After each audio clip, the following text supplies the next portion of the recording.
Right now, something is happening that almost nobody knows about, is moving through a part of the universe where no probe has gone and no model could. It is not a product of modern engineering. Universe where no human being has ever looked, no probe has ever gone before, and no scientific model has ever been able to correctly predict what actually exists there.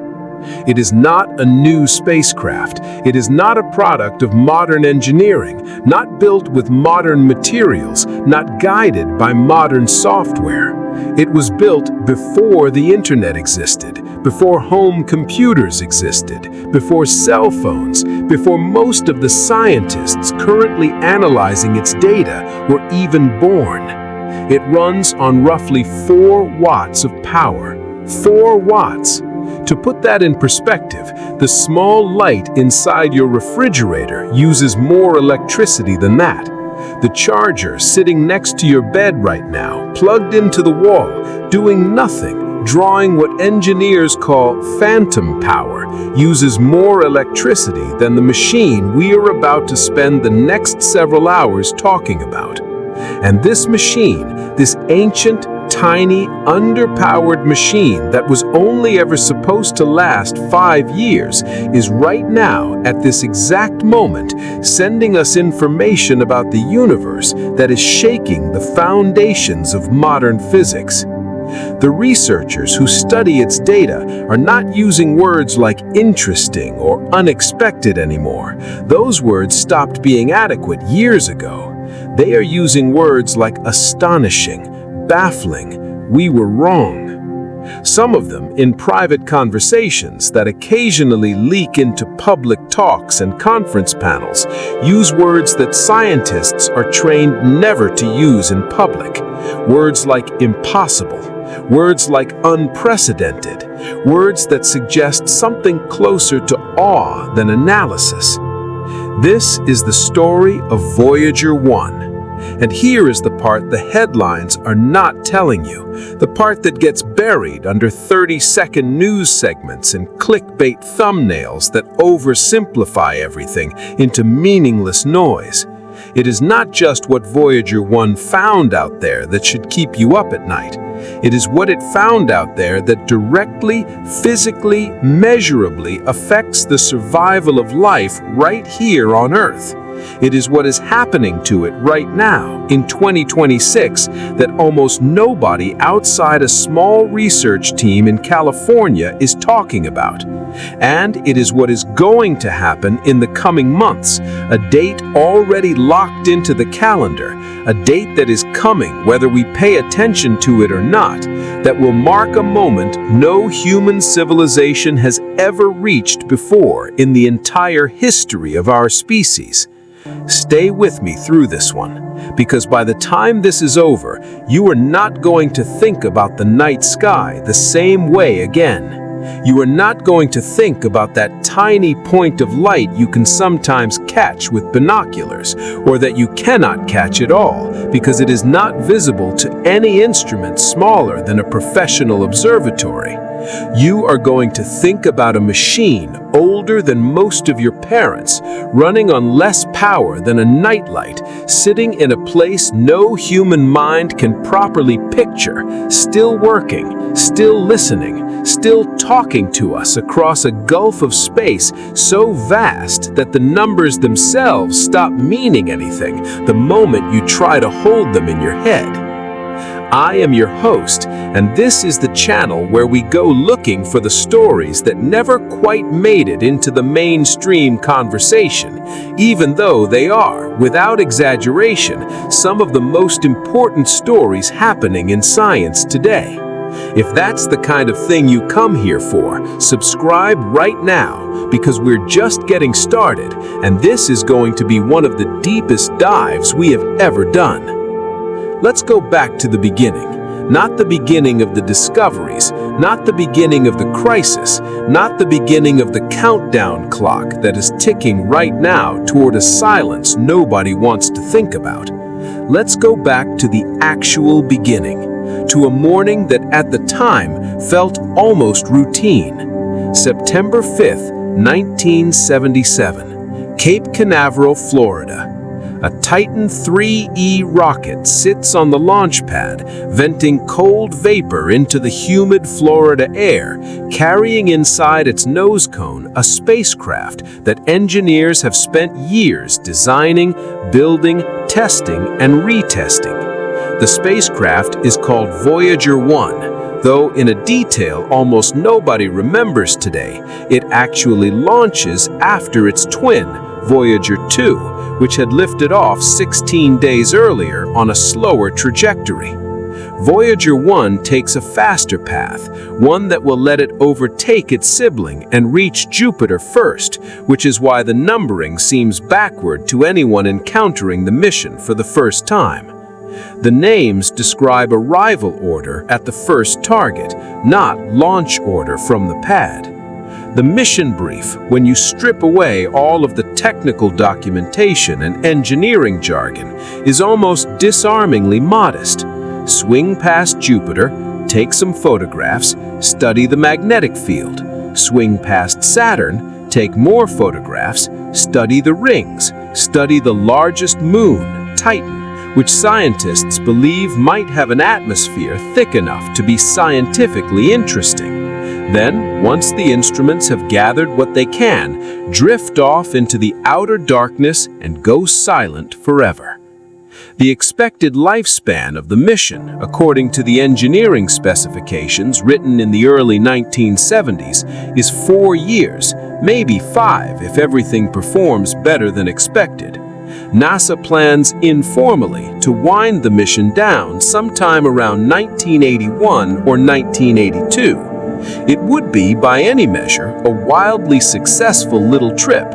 2 never-before-seen giant planets photographed up close for the first time in human history, a handful of academic papers, a place in the history books as a solid, well-executed planetary science mission, and then silence. As the spacecraft drifted off into the outer solar system, its batteries dead, its instruments dark, another piece of human engineering left to wander the void forever, unremarkable except for what it had already accomplished. That is not what happened.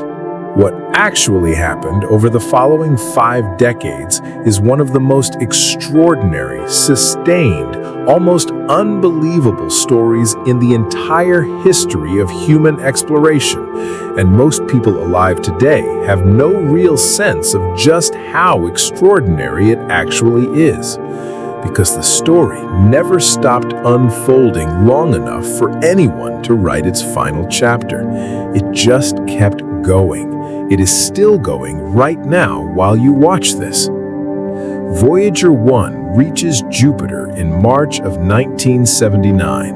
The images that come back are unlike anything human eyes have ever seen.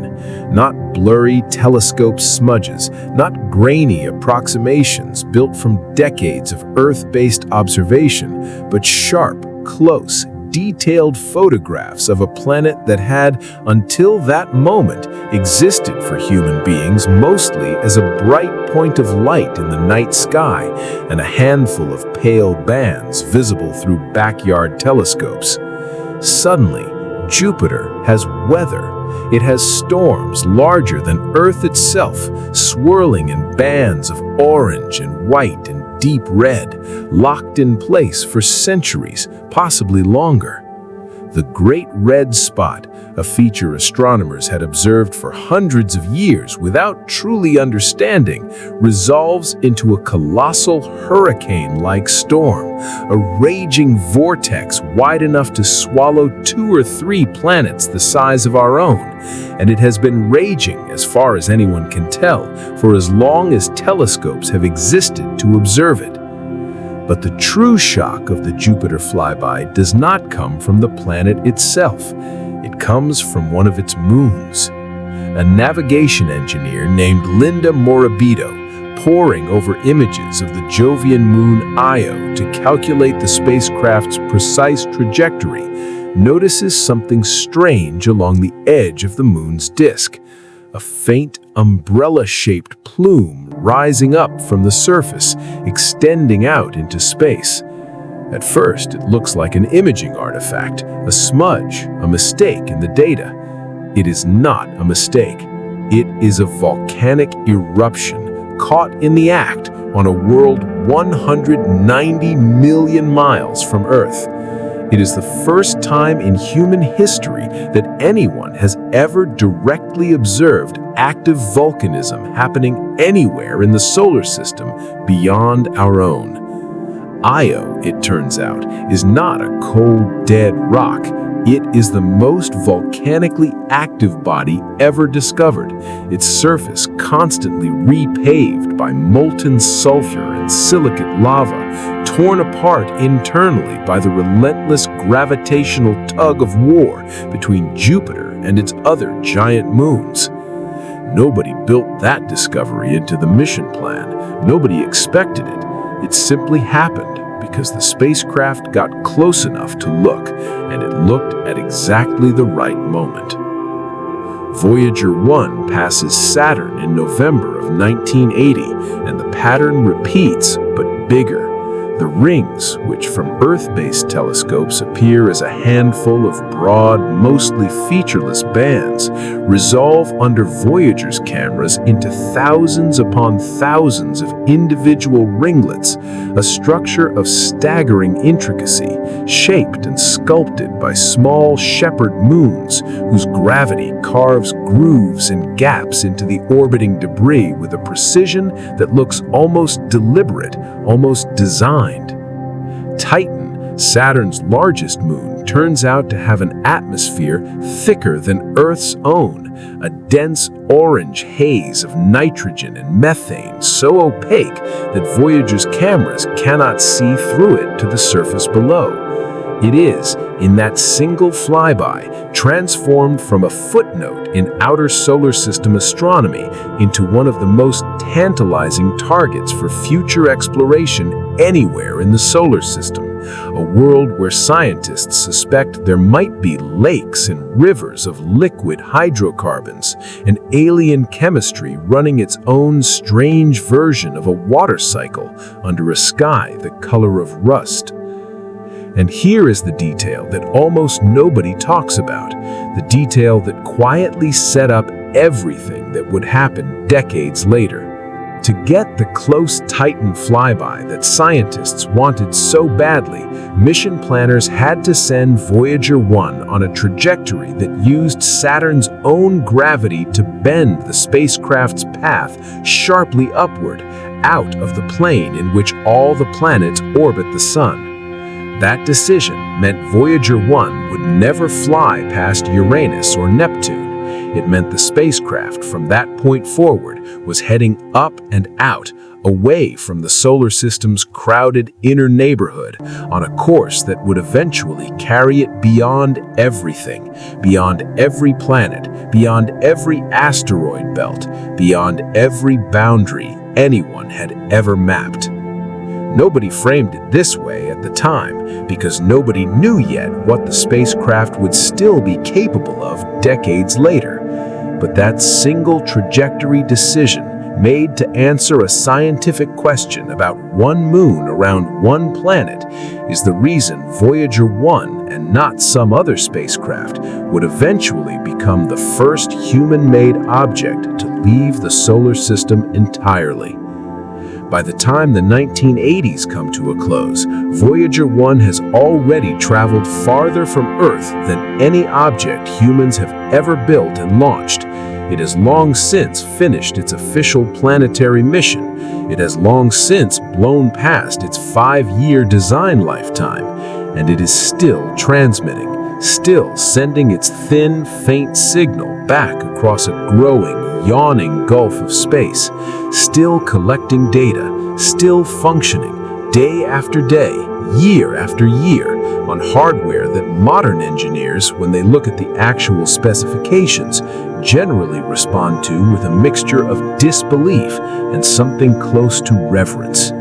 because what NASA's engineers built in the early 1970s was not just good enough to survive 5 years in space, it was good enough through some combination of extraordinary design margins, meticulous redundancy, careful power management, and frankly, a fair amount of luck to survive 50. We need to sit with that number for a moment because it is easy to say 50 years and let it slide past without actually feeling the weight of it. 50 years ago, the personal computer did not exist. The internet, in any form recognizable to us today, did not exist. Mobile phones did not exist. The scientists who first proposed the Voyager mission were working with slide rules and mainframe computers that filled entire rooms and had less processing power than a modern digital wristwatch. The engineers who built Voyager One's onboard computer systems spread across 3 separate redundant units handling command processing, science data, and spacecraft orientation gave the entire spacecraft a combined total of roughly 68 kilobytes of memory. 68 kilobytes. A single modern smartphone photograph, uncompressed, is larger than that. A basic text message thread on your phone right now likely contains more stored data than every computer aboard Voyager 1 combined. And yet, using that almost impossibly limited hardware, NASA engineers have, over the decades, managed to remotely reprogram the spacecraft multiple times, patching around failing components, rerouting commands through backup systems, keeping a machine alive across billions of miles, using nothing but radio waves and extraordinary patience. In 2002, engineers uploaded new software to Voyager 1 to work around a failing memory module, essentially performing a surgical bypass on a computer they could never touch again.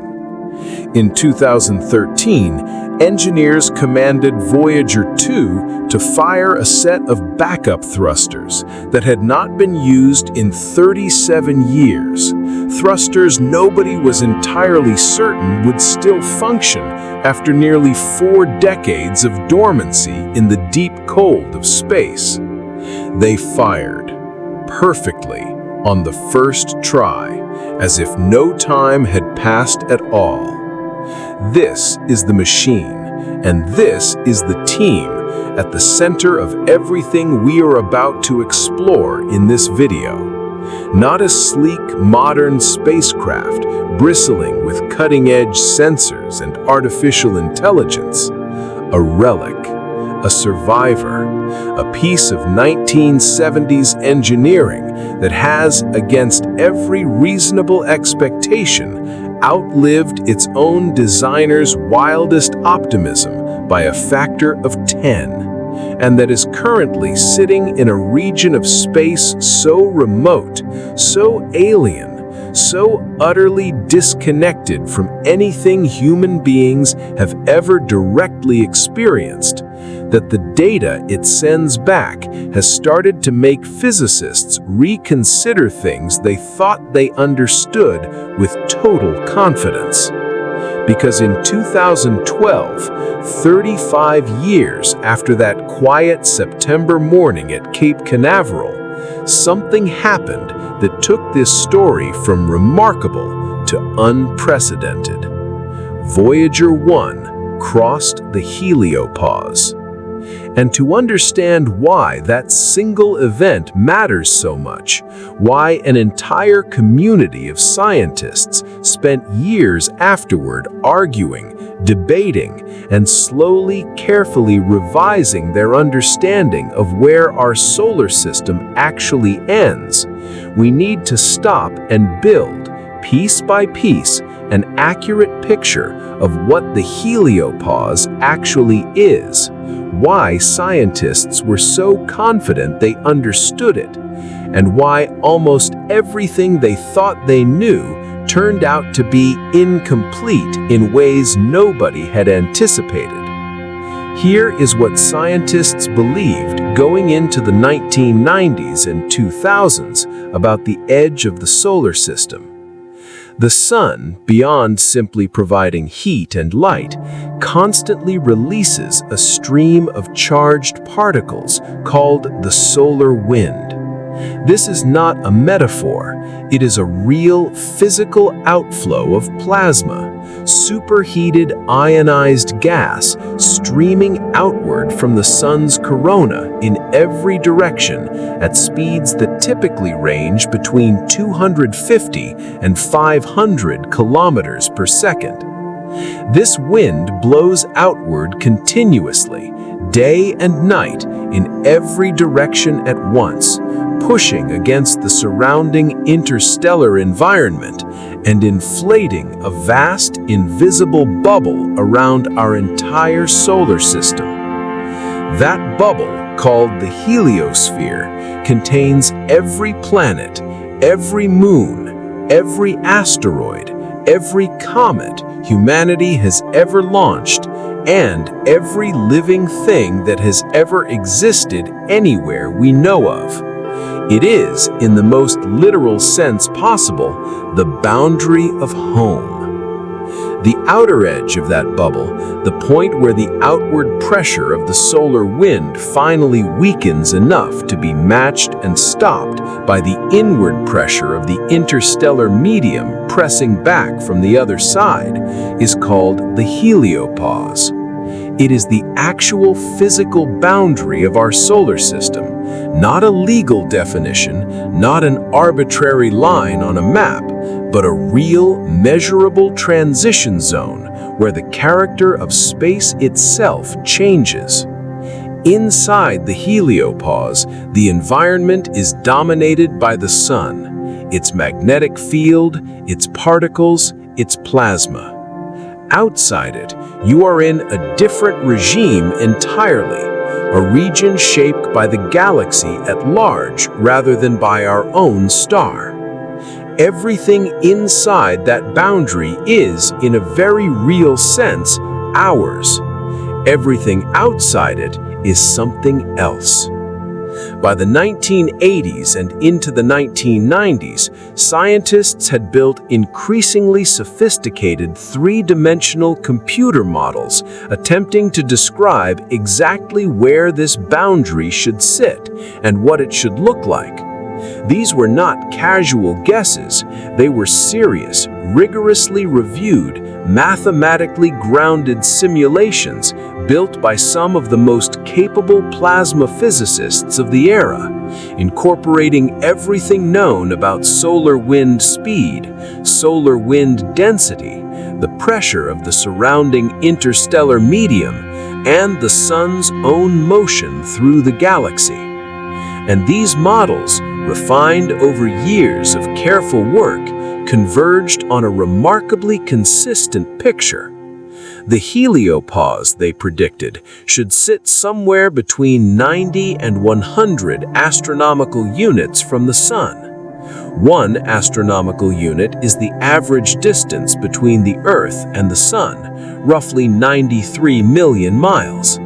90 to 100 astronomical units, then, meant somewhere between 8.4 and 9.3 billion miles. Scientists expected the boundary to be roughly spherical in shape, perhaps slightly elongated in the direction opposite the sun's motion through the galaxy, forming something like a gentle cometary tail, but fundamentally a simple, symmetric bubble surrounding the sun at a fairly consistent distance in every direction.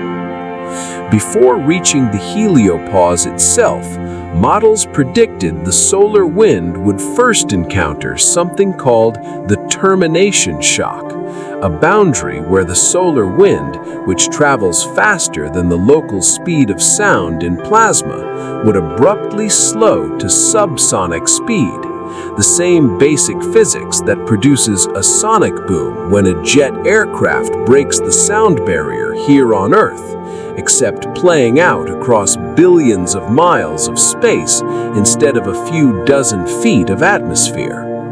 Models placed the termination shock somewhere between 75 and 90 astronomical units, with the region between the termination shock and the heliosheath itself expected to be a turbulent transition zone, perhaps 10 to 20 astronomical units. And crucially, models predicted the actual crossing of the heliopause, the moment a spacecraft would pass from solar-dominated space into true interstellar space, would be relatively clean and relatively quick. Solar wind plasma should drop off sharply. Galactic cosmic rays, high-energy particles streaming in from distant supernova explosions across the galaxy, should increase sharply, and the magnetic field should visibly rotate, swinging from the Sun's own magnetic field orientation to the entirely separate orientation of the ambient galactic magnetic field. All three signatures, models predicted, should occur together over a period of weeks to a few months at most. A clear, identifiable, physically sharp line separating everything human beings had ever called home from everything beyond it. Scientists were, by any reasonable measure, confident in this picture. The underlying physics, magnetohydrodynamics, the study of how electrically conducting fluids like plasma behave in the presence of magnetic fields, had been studied and refined for decades. The equations were well established. The models had been checked, rechecked, and cross-validated against every scrap of available data. Researchers expected that the exact distances might turn out to be slightly off. Science always carries some margin of uncertainty, but the overall architecture, the basic shape and structure of the boundary, was not considered seriously in doubt. Voyager One reached the termination shock on December 16, 2004, at a distance of 94 astronomical units from the Sun, roughly 8.7 billion miles out. Already, that is beyond the upper end of what models had predicted. And the crossing itself was not the clean, single event scientists had anticipated. The boundary turned out to be dynamic, breathing in and out in response to fluctuations in solar activity, so that Voyager 1 actually detected shock-like signatures on multiple separate occasions before finally settling into the slower, denser plasma of the heliosheath for good. The boundary, it turned out, was not a fixed wall. It was closer to a tide, advancing and retreating over months and years, depending on how much pressure the Sun happened to be exerting at any given moment. Then came the heliosheath crossing, and this is where the story stops behaving anything like the models predicted. Scientists expected Voyager 1 to spend somewhere between 5 and 10 years crossing this turbulent transition zone before finally reaching the heliopause itself. Instead, starting around 2010, Voyager's instruments began detecting a slow, gradual increase in galactic cosmic ray intensity, precisely the kind of signature models said should appear sharply and specifically at the heliopause itself, not gradually and prematurely while the spacecraft was still clearly embedded within solar-dominated plasma. At the same time, instruments were still detecting solar wind particles, still measuring a magnetic field that behaved like the Sun's own field, not the galaxies. The data did not fit any existing category. Voyager appeared to be simultaneously inside the heliosphere and showing hints of what lay beyond it. Then, in June of 2012, instruments detected something for which there was no name, no prior theoretical framework, nothing in any model anyone had ever built. A region where magnetic field lines suddenly aligned into a perfectly straight radial pattern pointing directly outward from the Sun, with none of the twisting and tangling that solar rotation normally imposes on the heliospheric magnetic field. And along those newly straightened field lines, particles were flowing freely in both directions at once. Solar particles streaming outward, galactic cosmic rays streaming inward, as if someone had built a highway connecting two regions that were supposed to be sealed off from one another. Scientists studying the data started calling it, informally, the magnetic highway. Nothing in any prior model had predicted a structure like this could exist. The leading theoretical explanation, developed only after the fact, suggests this is a region where the sun's magnetic field lines are physically reconnecting with the galaxy's magnetic field lines, opening a temporary channel that allows particles to move freely across what should be a sealed boundary. Voyager One sat inside this bizarre structure for roughly 2 months, sampling a region that had direct access to interstellar space while still technically remaining within the heliosheath. And then, on August 25, 2012, everything changed at once. Solar wind particles essentially vanished from the instrument readings. Galactic cosmic ray intensity jumped sharply upward and stayed there, holding steady at a new elevated level. Every signature scientists had been watching for decades arrived in the span of a few days, except for one. The magnetic field did not rotate. It kept pointing in essentially the same direction it had throughout the entire heliosheath crossing, which, according to every model built before that moment, should have been physically impossible if the spacecraft had truly crossed into a region dominated by the galaxy's separate magnetic field rather than the sun's own. This single anomaly triggered more than a year of intense scientific debate. Some researchers argued the missing field rotation meant Voyager One had not actually crossed the heliopause at all, that it remained in some undiscovered intermediate zone.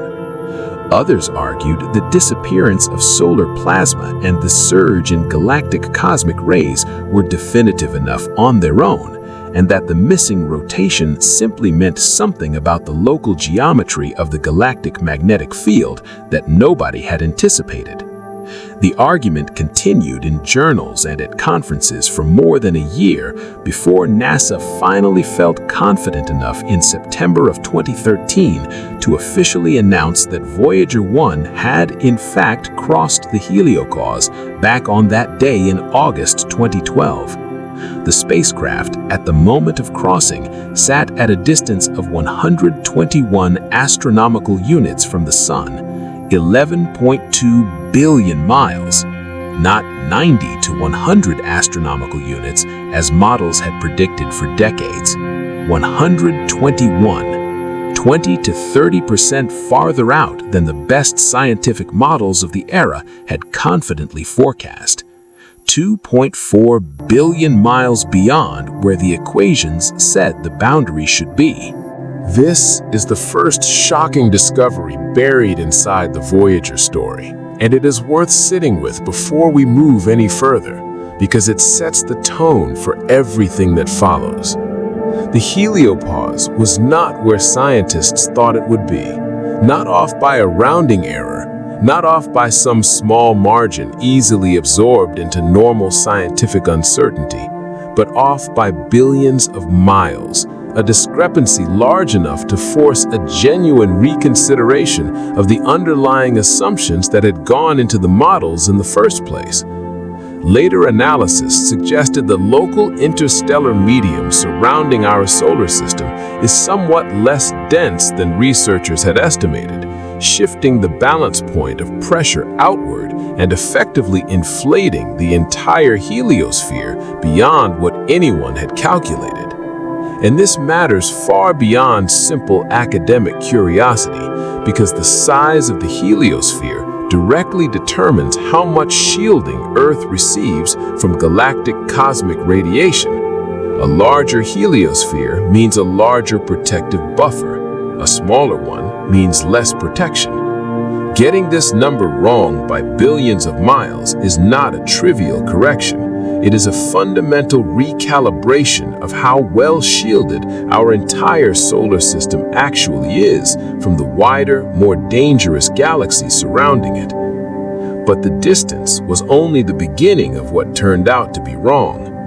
Scientists had also expected the heliosphere to be, broadly speaking, a roughly spherical shape, symmetric enough that a spacecraft crossing near what is called the nose, the direction the sun is moving through the galaxy, and a spacecraft crossing more toward the flank should encounter the boundary at similar distances. The reality turned out to be considerably stranger.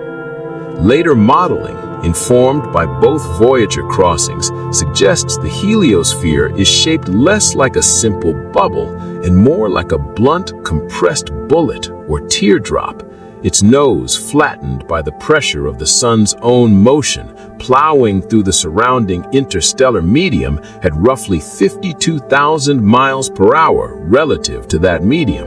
Its tail stretched out behind for a distance that current models cannot even confidently estimate, possibly extending for hundreds of astronomical units in the opposite direction. Voyager 2, crossing its own heliopause boundary on November 5, 2018 at 119 astronomical units, found a boundary that behaved differently in almost every measurable way from what its twin had encountered 6 years earlier and 11 billion miles away. The crossing happened faster, over roughly a single day, rather than the prolonged, ambiguous transition Voyager 1 experienced. And critically, Voyager 2 did detect a clear rotation in magnetic field direction at its crossing point, a roughly 20-degree shift, confirming that the strange non-rotation Voyager 1 had observed was a local quirk of that particular crossing location rather than evidence that the entire heliopause concept was somehow flawed. Taken together, these two crossings, separated by 6 years and 11 billion miles of space, painted a picture of a boundary that was not simple, not uniform, not static, and not remotely close to what decades of careful, well-reasoned scientific modeling had predicted. And this was still only the beginning of what these two aging, half-century-old spacecraft were about to reveal about the true nature of the space beyond our solar system. Because distance and shape were only the opening act. What happened at the actual moment of crossing, at the physical texture of the boundary itself, is the part of this story that reads less like a physics paper and more like something out of science fiction. Except every word of it is documented, measured, and published in peer-reviewed literature. For decades, models describing the heliopause predicted a relatively gentle transition, at least in terms of particle energy, the solar wind on the inside gradually thinning, the interstellar medium on the outside gradually becoming detectable, a slow blending at the edges, not unlike the way a river slowly loses its distinct current as it merges into the open ocean. That is not remotely what instruments found. In the region immediately surrounding the heliopause, particles were not thinning out calmly.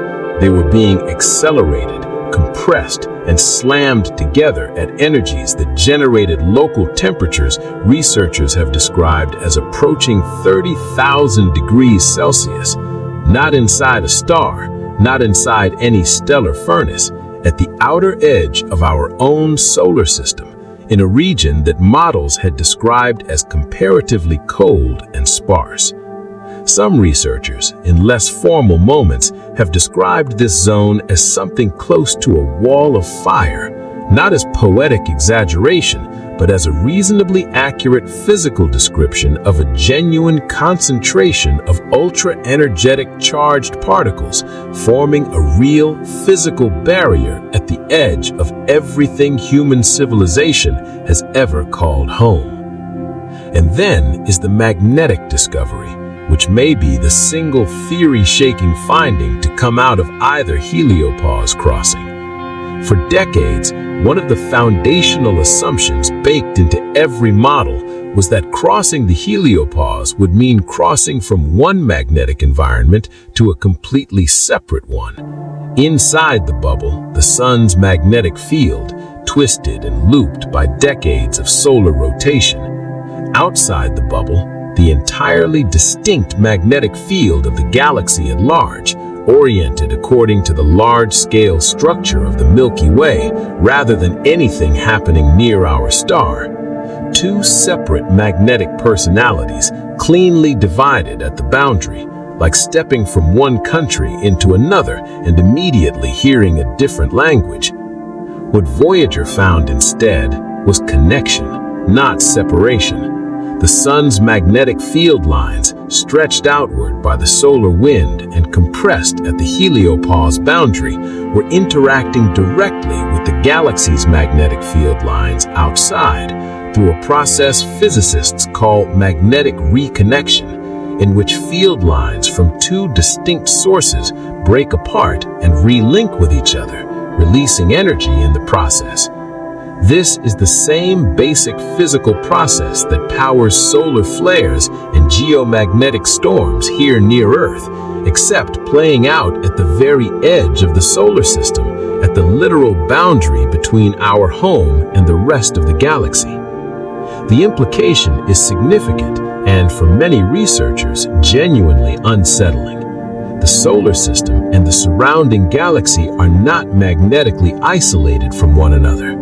They are linked, actively exchanging energy across the boundary in ways that no model built before Voyager's crossing had accounted for at all. This is not a footnote. This is not a minor technical correction destined to live quietly in a specialized journal that nobody outside the field will ever read. If the relationship between our solar system and the interstellar environment surrounding it is more dynamic, more interconnected, and more energetic than models described, then our entire understanding of how the heliosphere protects Earth across geological timescales, across the hundreds of millions of years relevant to the evolution of life on this planet, needs to be reconsidered from the ground up. Every textbook diagram showing a clean, sealed bubble around the solar system is, at some level, now known to be an oversimplification. The real boundary breathes, bends, connects, and exchanges energy with the wider galaxy in ways scientists are still working to fully characterize. Now, before we go any further into what all of this means for the future of the mission and for our own understanding of the cosmos, we need to talk about something that happened far closer to home, on Earth, inside a control room at NASA's Jet Propulsion Laboratory in Pasadena, California, in the winter of 2023. Because in 2023, Voyager One very nearly died. Not gradually, not through the slow, well-managed decline everyone had long anticipated as the spacecraft's power supply dwindled, but suddenly, mysteriously, and in a way that for a period of nearly 5 months left the most experienced deep space engineers in the world genuinely uncertain whether they would ever hear a coherent word from the spacecraft again. It started in November of 2023. Voyager 1 was still transmitting. The carrier signal, the basic radio tone confirming the spacecraft was alive and its transmitter was functioning, was coming through exactly as expected. But the actual data riding on top of that signal, the telemetry, the scientific measurements, the status reports that engineers rely on to understand what the spacecraft is doing and how it is doing it, had become nothing but noise. Gibberish, a repeating pattern that made no sense to instruments, to software, or to the engineers themselves, some of whom had been working with this exact spacecraft for their entire careers, going back decades, and who had never once seen anything quite like this. The spacecraft was, in the most unsettling way possible, alive but unable to speak. It was as if someone you loved dearly had suffered a stroke severe enough to leave them conscious and breathing, capable of making sounds, but with all of those sounds arriving scrambled beyond comprehension. No words, no meaning, just noise where language used to be. For a mission team that had successfully operated this spacecraft continuously since 1977, that had weathered failing thrusters, failing memory modules, and instrument after instrument reaching the end of its usable life, this was categorically different from anything they had faced before. This was not a single component quietly failing and being worked around. This was the spacecraft's entire ability to communicate meaningfully with Earth, suddenly and inexplicably compromised, with no clear diagnosis and no obvious path to a fix.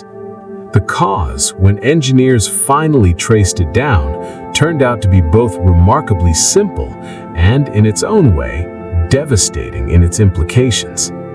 A single memory chip inside Voyager One's flight data subsystem, the component responsible for packaging up scientific and engineering data into the format needed for transmission back to Earth, had physically deteriorated after nearly 5 decades of continuous operation, bathed the entire time in a hostile environment of cosmic radiation the chip's original 1970s designers could never have fully modeled or anticipated.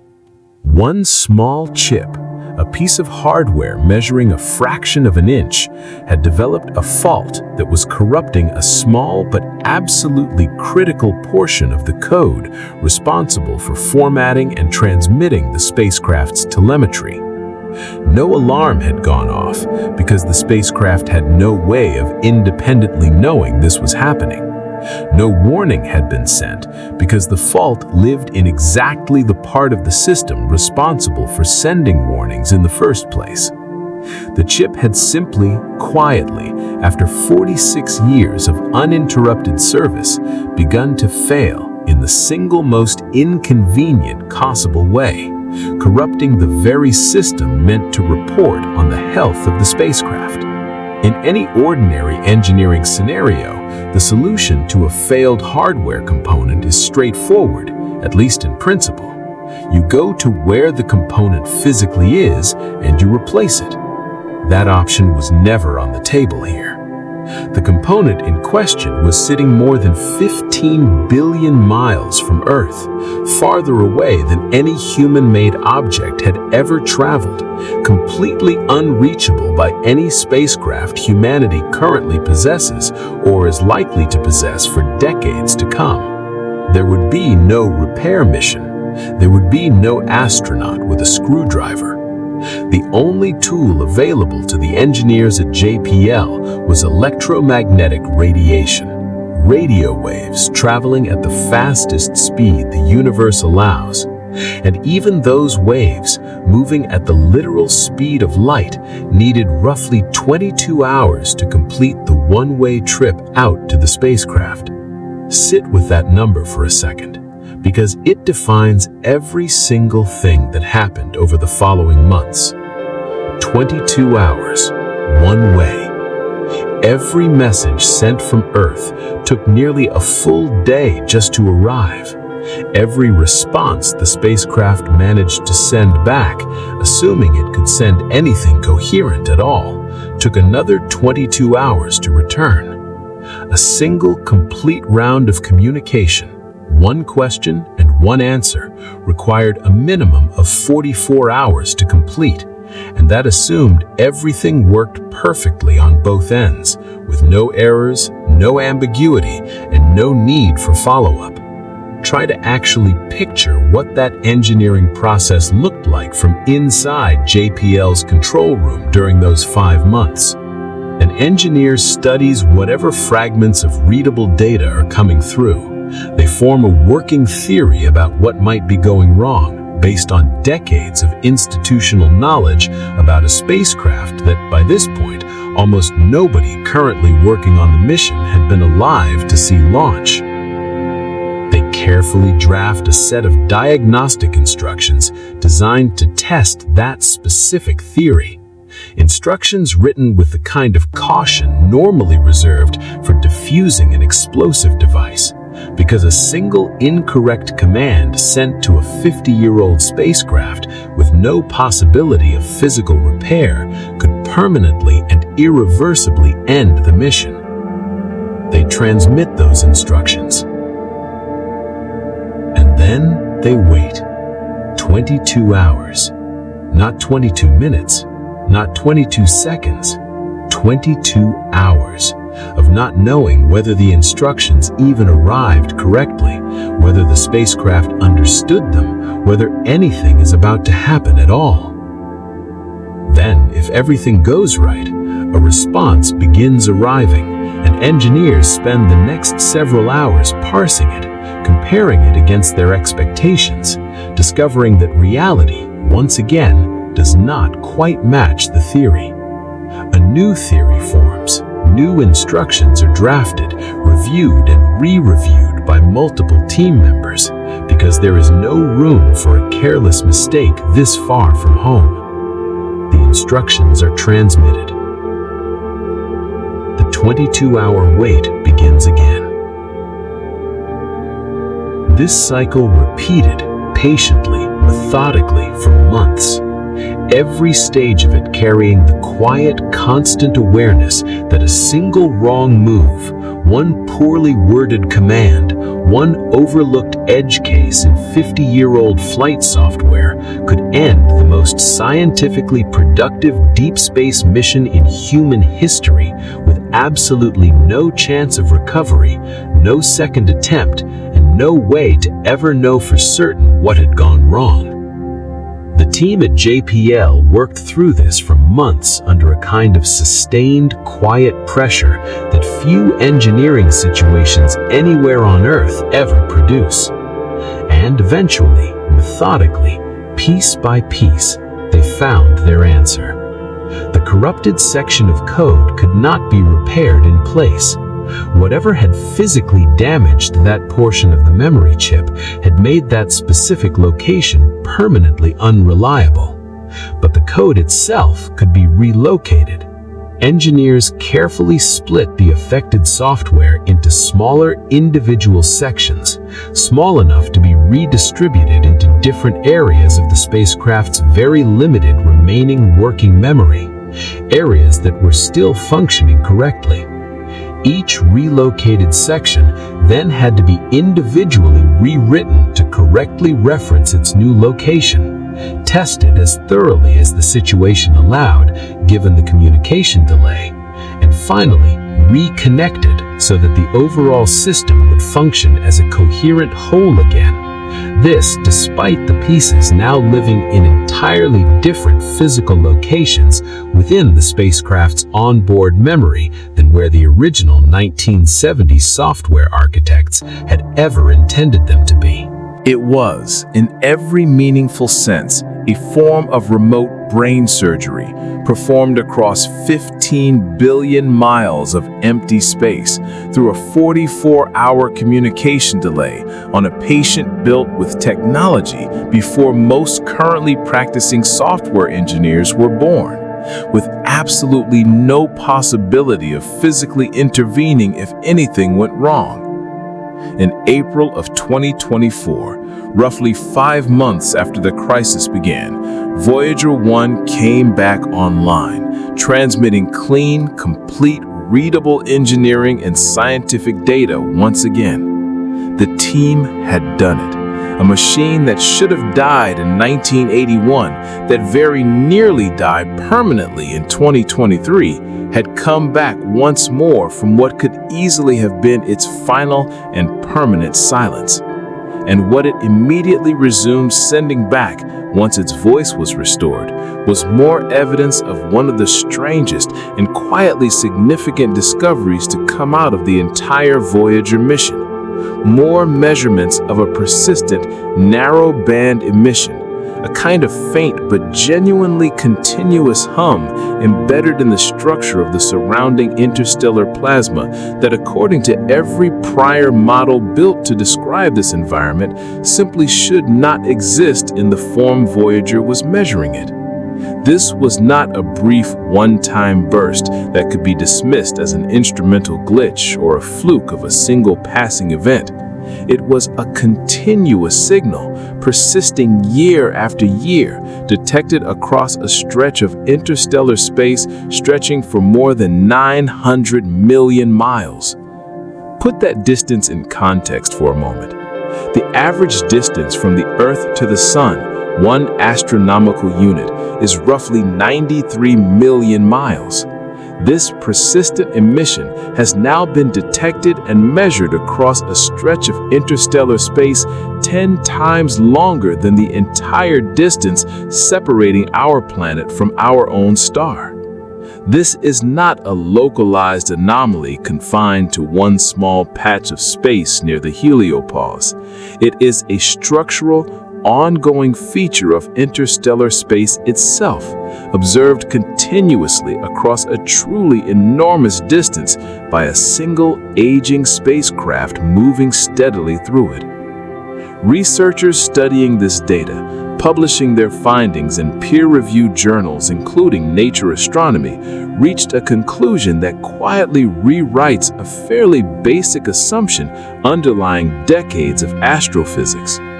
Interstellar space, they concluded, is not the quiet, largely uniform void that models had long described. It is turbulent. It possesses genuine physical structure across an enormous range of scales, from distances measurable in mere meters all the way up to distances measured in millions of miles. It is, in a very real physical sense, alive with motion and complexity that had remained completely invisible to us, not because the complexity itself was somehow subtle or hard to detect, but simply because humanity had never before had a single working instrument actually sitting inside that environment to measure it directly. Stop and actually sit with the shape of that realization for a moment, because it is easy to let a sentence like that slide past without absorbing what it really means. Every single model ever built to describe the space beyond our solar system, going back generations of careful astrophysical research, had been constructed entirely from the outside looking in. From a planet, using telescopes, using theory, using indirect inference built from light gathered across trillions of miles rather than direct in-place measurement. And now, for the first time in the history of our species, we have an instrument actually inside that environment. And it is telling us that those outside looking in models were missing something fundamental about the true nature of the space beyond our solar system. That interstellar space is more complex, more structured, and more dynamic than generations of careful theoretical work had ever suggested it could be. Here is where this stops being an abstract curiosity confined to specialist journals and starts becoming something that matters directly to every living thing on Earth, including you reading or listening to this right now. Because the discoveries Voyager has made about the turbulent, dynamic nature of interstellar space do not simply stay out there, safely quarantined billions of miles from home, interesting only to a small community of plasma physicists. They reach back here, to the very planet you are standing on. The Heliosphere, that vast bubble inflated by the sun's own solar wind, is not merely a scientific curiosity or an abstract boundary line on a diagram in a textbook. It is literally a shield. It deflects and weakens the most dangerous forms of cosmic radiation, the extraordinarily high-energy particles that stream continuously into our region of the galaxy from distant supernova explosions, from the deaths of stars that occurred long before human beings existed, before Earth itself finished forming in some cases. Without that shield, or with a substantially weaker or more unpredictable version of it, the level of high-energy radiation reaching the inner solar system, reaching Earth's own atmosphere, would be measurably and significantly higher than what life on this planet has actually evolved under. If the environment pressing against that shield from the outside, the interstellar medium itself, is more turbulent, more variable, and more energetic than any prior model had accounted for, and Voyager's direct, in-place measurements now confirm that it is, then a question opens up that scientists genuinely cannot yet fully answer. What does that increased external turbulence mean for the long-term stability, strength, and reliability of the shield itself over the kind of geological timescales relevant to the history and future of life on Earth? We do not yet have a complete answer to that question. Nobody does. The models simply were not built to account for an interstellar environment this dynamic, because until Voyager actually got there and measured it directly, nobody knew the environment was this dynamic in the first place. But the simple fact that this question now genuinely needs to be asked seriously by working scientists represents a real and meaningful shift in how we understand our own species' vulnerability, sitting here on one relatively small, relatively fragile planet inside a protective bubble that turns out to be far more complicated, far more actively connected to the wider galaxy, and far less simple than we spent decades confidently assuming it was. And there is a deeper mystery buried inside this persistent emission that researchers have not yet been able to resolve, one that sits at the very center of everything this discovery represents.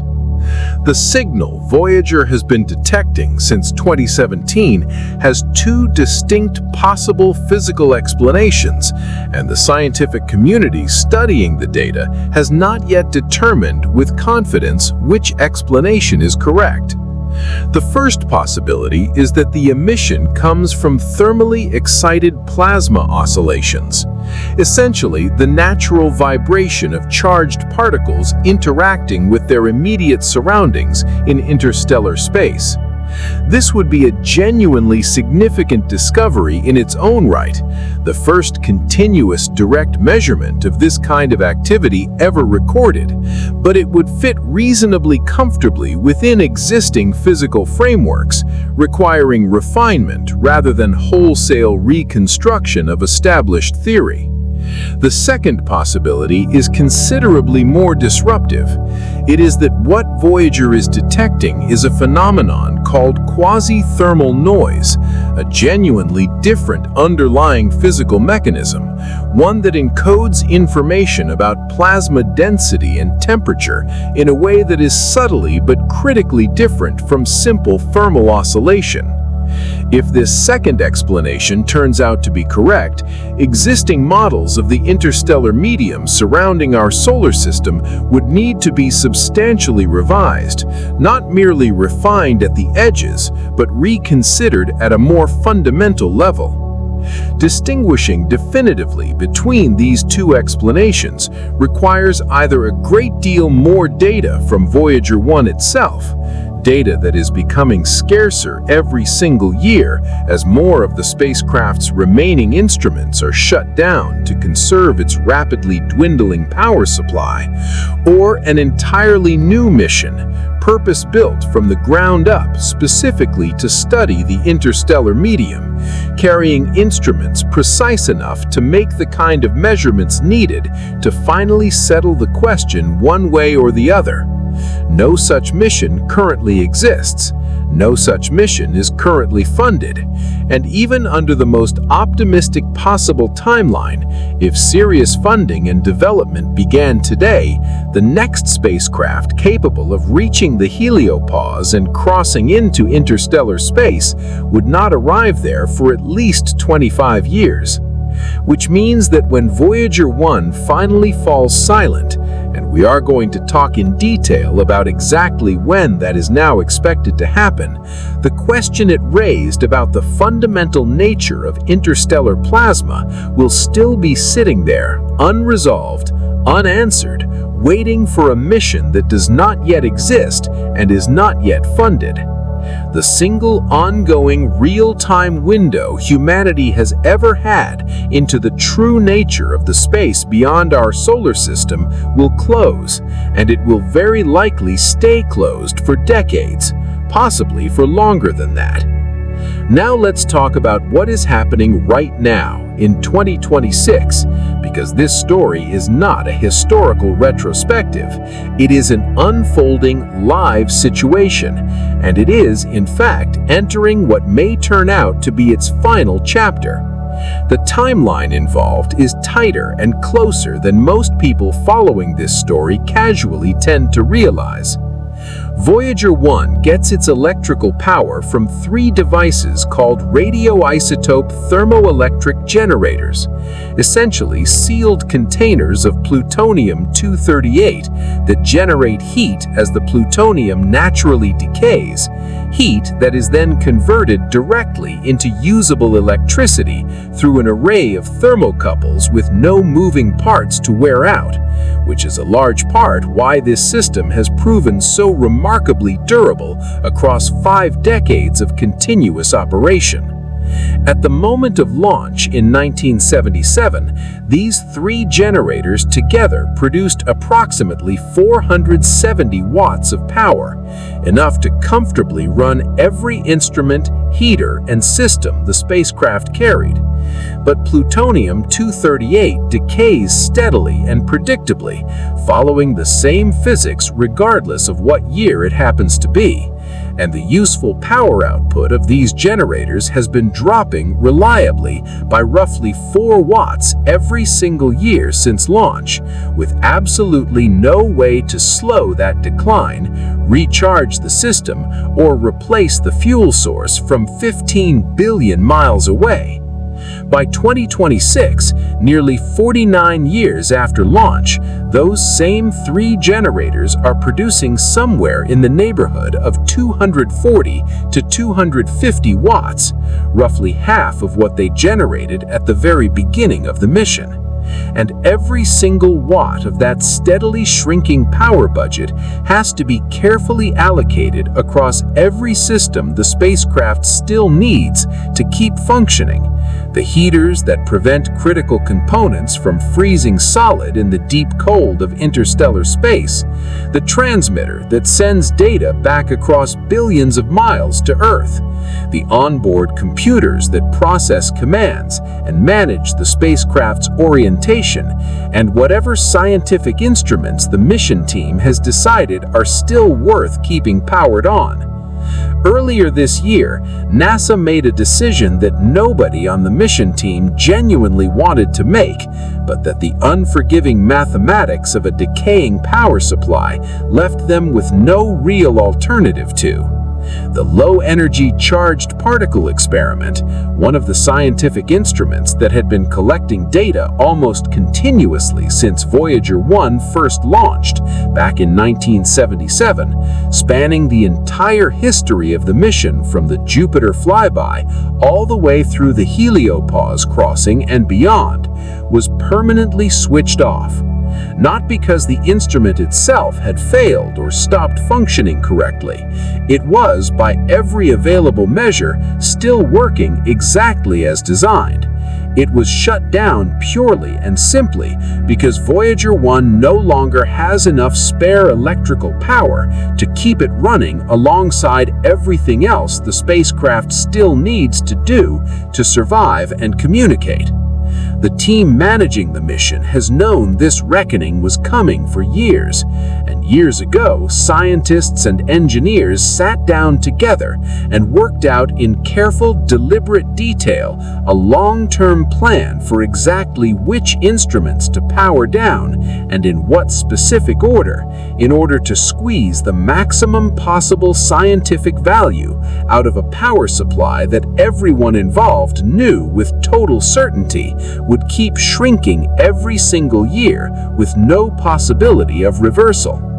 Of the 10 distinct scientific instrument packages Voyager 1 originally carried at launch, 7 have now been permanently powered down. Each individual decision about what to switch off next and when ranks among the hardest choices this scientific team has ever had to make, because every single instrument that gets turned off represents a permanent, irreversible loss, a category of questions about the universe that will simply never be answered, at least not by this spacecraft, because there is no mechanism, no procedure, no clever engineering workaround that allows an instrument, once shut down to conserve power, to ever be brought back online under normal circumstances.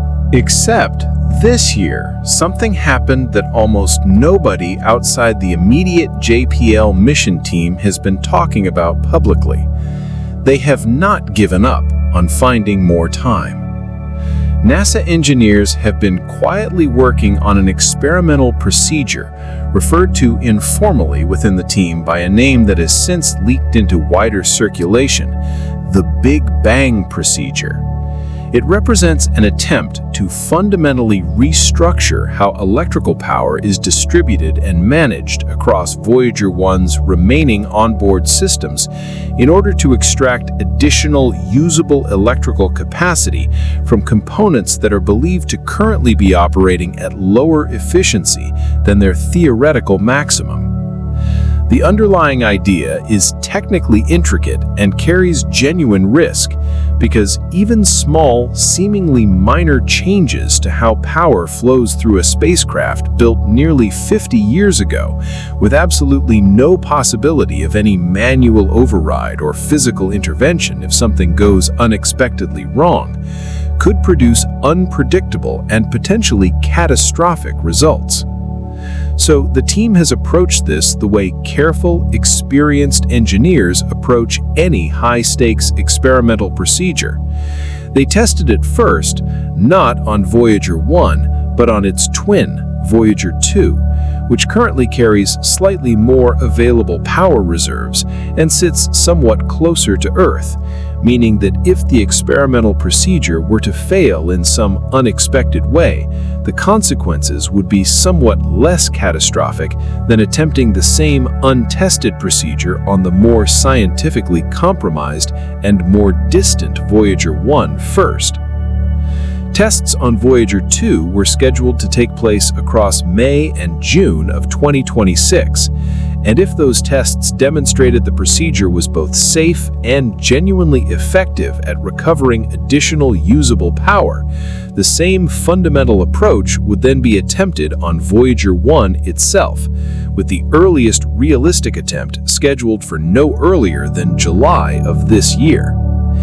Here's the detail buried inside all of this that makes it genuinely significant, rather than simply an interesting technical footnote. If the procedure works as engineers hope it will, there is a real, tangible possibility that the low-energy charged particle instrument, the very instrument that was just recently and reluctantly shut down, could actually be switched back on. The team, understandably, remains cautious. Nobody involved is making firm promises because they have been surprised by this spacecraft before, in both directions, and they know better than almost anyone alive exactly how much uncertainty is baked into any procedure performed on hardware this old, this far away, and this thoroughly beyond the reach of any physical repair. But they are still trying. They have not given up, because if the history of the Voyager mission has taught the people who work on it anything at all, it is that assuming this particular spacecraft is finished, assuming its story has reached its natural conclusion, has never once, not a single time across nearly 50 decades, actually turned out to be true. And now we arrive at the moment on the calendar, the one detail in this entire story that is not subject to any uncertainty, any experimental procedure, any hopeful engineering workaround. A moment that is already locked in with total mathematical certainty that no human civilization in the entire history of our species has ever reached before, and that is going to arrive on schedule regardless of whether the Big Bang procedure succeeds, regardless of whether anyone anywhere is paying the slightest bit of attention to it. On November 18th, 2026, at 16 minutes and 12 seconds past 2 o'clock in the morning Pacific Standard Time, Voyager One will reach a distance of exactly 1 light day from Earth. Sit with what that actually means for a moment, because the number itself is almost too large to hold on to in any intuitive way. 1 light day means that a radio signal, traveling at the fastest speed anything in this universe is physically permitted to travel, the same speed at which light itself moves, will require a full 24 hours simply to cross the distance separating the spacecraft from Earth. If you were to send a command to Voyager One on a Monday morning, you would not know whether that command had even arrived until Tuesday morning, and you would not receive whatever response the spacecraft managed to send back until Wednesday morning. 2 complete days from start to finish, just to complete a single, simple exchange of information across that gulf of space. No human-made object in the entire recorded history of our species has ever been that far from Earth, not once. And on that specific date in November of 2026, Voyager One will cross that threshold for the very first time while it is still alive, still transmitting, still faithfully sending data back across the growing void. And then, without pausing, without ceremony, it will simply keep going. Every single hour that passes, the spacecraft travels roughly another 38,000 miles farther out into interstellar space. The communication delay will keep stretching longer. The power supply will keep shrinking, 4 watts lighter with each passing year. And at some point during the early 2030s, based on every current projection available to the engineers managing this mission, the very last signal will arrive, and there will be nothing after it. But even when that day finally comes, and it will, Voyager One does not stop. There is nothing out there to stop it. No friction, because there is no atmosphere in interstellar space to create drag against. No obstacle massive enough to deflect it, because the spacecraft is traveling through a region so profoundly empty that meaningful collisions are, on any human timescale, essentially a statistical impossibility. No gravitational field strong enough to meaningfully alter its course, because it has already traveled far enough that the Sun's own gravity, which still technically holds it in a bound orbit around the galactic center, along with everything else in our solar system, is no longer strong enough to pull it back or slow it down in any way that matters. It will simply keep moving, silently in a nearly straight line at roughly 38,000 miles per hour through darkness that has no meaningful end on any timescale a human mind can comfortably grasp.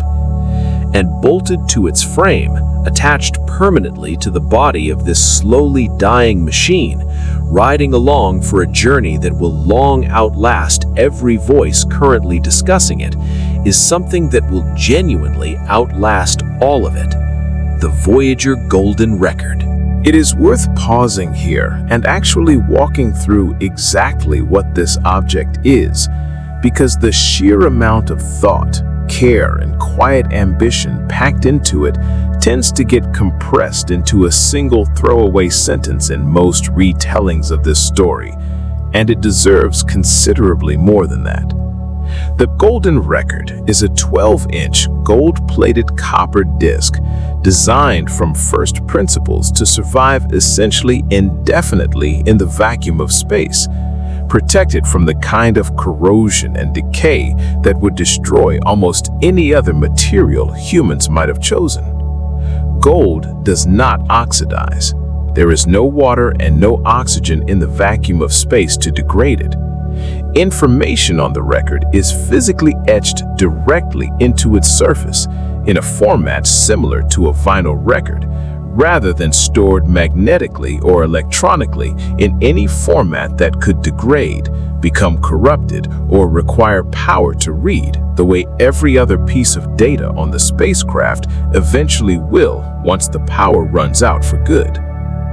The contents were assembled by a committee led by the astronomer and science communicator Carl Sagan, working under an almost impossibly tight deadline because the Voyager launch windows were fixed by the rare planetary alignment the mission depended on, and there was no flexibility whatsoever to push the schedule back if the record was not finished in time.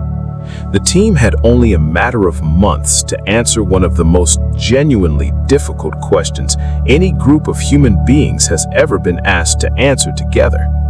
What do you include and what do you leave out when you are given the chance to send a single permanent message representing the entirety of human civilization out into the universe, with essentially no limit on how long it might exist and no way of ever knowing who, if anyone, might eventually encounter it? The sounds included on the record were chosen to represent the sheer diversity of life and experience on Earth. The natural world speaks first. Wind moving through trees, rain falling steadily, thunder rolling across open sky, waves breaking against a shoreline, the deep rumble of a volcanic eruption, the low shaking hum of an earthquake.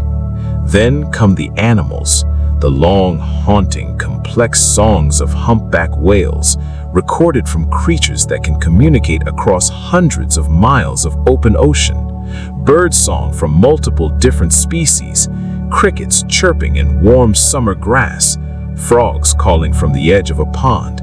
Then, finally, come the sounds of human beings themselves, a newborn baby crying, footsteps walking across open ground, laughter, both a man's and a woman's, a steady human heartbeat, the small, tender sound of a mother kissing her child. Tools appear too, a hammer striking an anvil, a saw working through wood, an engine running, alongside transportation sounds spanning the full arc of human technological history, a horse-drawn cart, a train whistle, a jet aircraft passing overhead, and finally, fittingly, the thunderous roar of a Saturn V rocket launch, the very same kind of raw mechanical power that had sent this spacecraft and this record on its way in the first place. Then comes the music, arguably the single most difficult and most fiercely debated category the committee had to assemble. 90 minutes of it, spanning cultures and centuries in a way that no 90-minute selection could ever fully represent, and everyone on the committee knew that going in. Bach's Brandenburg Concerto No. 2, chosen for its combination of mathematical precision and genuine emotional depth. Beethoven's Fifth Symphony, one of the single most recognized pieces of music in the entire history of Western composition. Mozart's The Magic Flute, Stravinsky's The Rite of Spring, deliberately included for its raw, almost primal energy. But the committee understood, clearly and without much internal argument, that Western classical music alone could never come close to representing the full breadth of human culture, and so the final track list stretches far beyond it. Javanese gamelan music, with its intricate, interlocking rhythms. Music from Senegal, built around complex polyrhythms and call-and-response vocal patterns. Pygmy music from what was then called Zaire, now the Democratic Republic of the Congo. Aboriginal Australian songs drawn from some of the oldest continuously practiced musical traditions anywhere on Earth. Peruvian panpipe music, Japanese shakuhachi flute music, deliberately spare and meditative. Traditional Chinese music built on distinctive pentatonic scales. Indian classical music with its intricate ragas and talas. American blues carrying the weight of pain and resilience embedded directly in its structure. Chuck Berry's Johnny B. Good, included specifically to represent the raw, restless energy of rock and roll. Every single one of these choices represented by necessity thousands of alternatives that had to be left out, and the committee argued fiercely over many of them. Some members wanted more contemporary popular music included. Others believed sacred and religious music deserved a place, and then immediately confronted the impossible question of which religious traditions to include and which to leave silent. A question with no answer that would in some way feel like a slight to traditions left off the disc. The final selection was inevitably an imperfect compromise, shaped as much by the practical limits of available space on a single physical disc as by any committee's collective judgment about what mattered most. Alongside the sounds and music sit greetings spoken aloud in 55 different human languages, ranging from Akkadian, a language that had already become extinct for thousands of years by the time the record was assembled, included specifically to represent humanity's ancient linguistic roots, all the way through to Mandarin Chinese, spoken today by over 1 billion living people. Each greeting is brief, only a handful of sentences, but the underlying message repeats across nearly every language included: peace, friendship, and a shared hope that whoever eventually encounters this record might one day be part of a wider community stretching across the galaxy. And then, finally, the images. 116 of them, encoded not as ordinary visual pictures, but as audio waveforms, sequences of tones that, when properly decoded, following instructions etched directly into the record's own protective cover, reconstruct into recognizable pictures. Basic mathematics and physical units explained visually for an audience that will not share any human language. The structure of DNA, the double helix that carries genetic information for every form of life on this planet, diagrams of atomic structure, the layout of our solar system, with Earth marked clearly as the third planet outward from a fairly ordinary star. Photographs of Earth itself, seen from space, a small blue marble suspended against total blackness. Landscapes spanning the diversity of this planet's surface, mountains, deserts, forests, oceans. Images of human beings themselves, families sharing a meal together, children at play, athletes in motion, people at work. Architecture from multiple different civilizations, the Great Wall of China standing alongside the Taj Mahal and a cluster of modern skyscrapers, and deliberately included, despite real internal controversy on the selection committee, images depicting human reproduction and basic human anatomy, included because the team ultimately concluded that any truly intelligent species encountering this record would need and deserve an honest and complete picture of human biology, not a sanitized or incomplete one. The record's protective cover is, in its own quiet way, just as remarkable an achievement as anything stored inside it. Etched directly into that aluminum surface are pictorial instructions explaining, without relying on a single word of any human language, exactly how to play the record. The correct rotation speed, 16 2/3 revolutions per minute, an oddly specific figure chosen for careful technical reasons related to how much information the format could reliably store.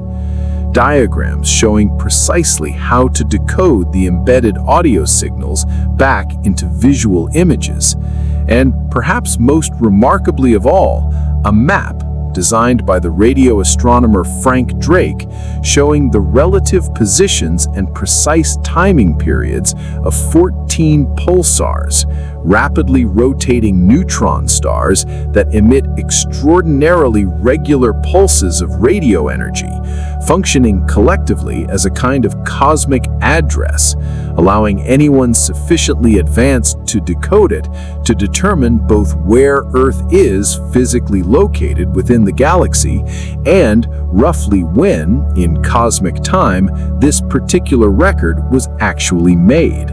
Carl Sagan, reflecting years afterward on the project he had helped lead, described the golden record as a message in a bottle, cast quite deliberately into what he called the cosmic ocean. And that description holds up remarkably well decades later, because whoever or whatever eventually encounters it, whether that turns out to be some other civilization millions of years from now, or some form of intelligence so different from our own that we currently have no real framework for imagining it at all, the record will tell them something that remains simply and permanently true: that there was once a species here, that they were curious about the universe surrounding them, that they reached outward beyond their own small world using nothing more than metal, electricity, and careful mathematics, and that when given the chance to send one lasting message outward into the void, they chose deliberately to include the sound of their own laughter. That record will still be traveling silently and undisturbed long after the sun itself has swelled into a red giant star and consumed the orbit where Earth currently sits. It will still be traveling after every human city, every archive, every library, every piece of writing we have ever carved into stone or committed to digital storage has been erased entirely by the ordinary, patient processes of geology and time. It is, quite possibly, the single most durable object our civilization has ever created, and it is currently riding through the void on a spacecraft that, right now in 2026, runs on less electrical power than the small bulb above your bathroom mirror. Let's talk now about exactly what happens after Voyager One finally stops transmitting, because the silence itself, when it eventually arrives sometime in the early 2030s, does not mean the end of the spacecraft's journey. It marks only the end of its ability to talk to us. Once the very last usable watt of power has been drawn from those slowly decaying plutonium generators, once the transmitter finally goes cold and the last signal has completed its lonely, day-long crossing back to Earth and been recorded by a waiting antenna somewhere in the deep space network, Voyager 1 will not slow down. It will not stop. It will not drift to a halt the way objects do here on Earth once friction and air resistance finally overcome their momentum. There is no friction in interstellar space. There is no air. There is nothing at all in any meaningful sense positioned to interact with a small, silent metal spacecraft moving steadily through a region of the galaxy that is, on any scale relevant to a human lifetime, essentially and permanently empty. It will simply keep moving at roughly 38,000 miles per hour, carrying its golden record through darkness, passing through regions of space that no human eye, no human instrument will have any meaningful opportunity to observe up close again for tens of thousands of years, continuing a journey that began on a quiet, humid Florida morning in September of 1977, when a small group of engineers pointed a machine at the stars, initiated the countdown, and pressed the button, all while genuinely expecting the mission to conclude within 5 years. Somewhere around 40,000 years from now, an almost incomprehensibly distant span of time, roughly 4 times longer than the entire recorded history of human civilization, Voyager 1 will make its closest approach to another star. Not a close approach in any meaningful navigational sense, not anything resembling an actual visit to another solar system, but simply the nearest point along its enormous, essentially straight trajectory to a star called Gliese 445, currently located in the constellation Camelopardalis. Even at that closest point, Voyager 1 will still be roughly 1.6 light-years away from that star, a distance of more than 9 trillion miles, far too vast to represent anything resembling an actual visit, let alone the kind of dramatic near collision or gravitational encounter that popular imagination sometimes pictures. It will simply drift past, silently, at a distance that renders the entire encounter, from the perspective of anyone who might theoretically be watching from that star system, essentially undetectable. Voyager 2, traveling along a somewhat different trajectory, will make its own closest approach to a different star, Ross 248, at a broadly similar span of roughly 40,000 years from now, passing at a comparable distance of around 1.7 light-years. Neither spacecraft is deliberately aimed at any particular star system. Neither carries any form of propulsion capable of correcting or adjusting its course at this point, decades after its last usable maneuvering fuel was expended. They are simply following the straight, essentially unalterable trajectories set by the last significant gravitational influences they experienced decades ago, while still comparatively close to our own sun. After those distant close approaches, both spacecraft will simply continue drifting indefinitely through the wider galaxy. Over spans of millions of years, the cumulative gravitational influence of other passing stars will very gradually begin to bend and adjust their trajectories in ways far too subtle and far too slow for any current model to predict with real precision. Over spans of billions of years, both spacecraft, along with the Sun and every other star in the vicinity, will complete slow, majestic orbits around the center of the Milky Way galaxy itself. A single such orbit requiring something in the neighborhood of 225 million years to complete, meaning that in all the time either Voyager spacecraft has existed, our entire solar system has completed only the smallest possible fraction of a single galactic year. The golden records, meanwhile, will remain intact. Gold does not corrode in the vacuum of space because corrosion requires oxygen and moisture, neither of which exists in any meaningful quantity where these spacecraft are headed. The physical medium carrying humanity's carefully chosen message should remain readable, at least in principle, for hundreds of millions of years, quite possibly longer, limited more by the extremely remote statistical possibility of a catastrophic collision with some stray piece of interstellar debris than by any process of gradual decay. The realistic probability that either record will ever actually be found by another civilization is, by any honest scientific accounting, astronomically small, close enough to zero that describing it as anything other than zero requires real intellectual honesty about just how vast interstellar space actually is. The galaxy contains somewhere in the range of 1 to 400 billion stars. The volume of space separating those stars from one another is so large that human intuition, built for a world of familiar human-scale distances, simply cannot process it in any meaningful way. Both Voyager spacecraft are small, cold, dark, and radio silent once their transmitters finally fail, and they are not aimed at anything in particular. The probability of a chance encounter with any civilization capable of finding, recovering, and correctly interpreting either golden record is vanishingly, almost meaninglessly small. But here is the thing worth remembering about that fact, rather than letting it feel like a source of quiet disappointment. The genuine, lasting value of the golden record was never really about the statistical likelihood of it actually being discovered by someone someday out there in the dark. The value lived entirely in the act of creating it in the first place.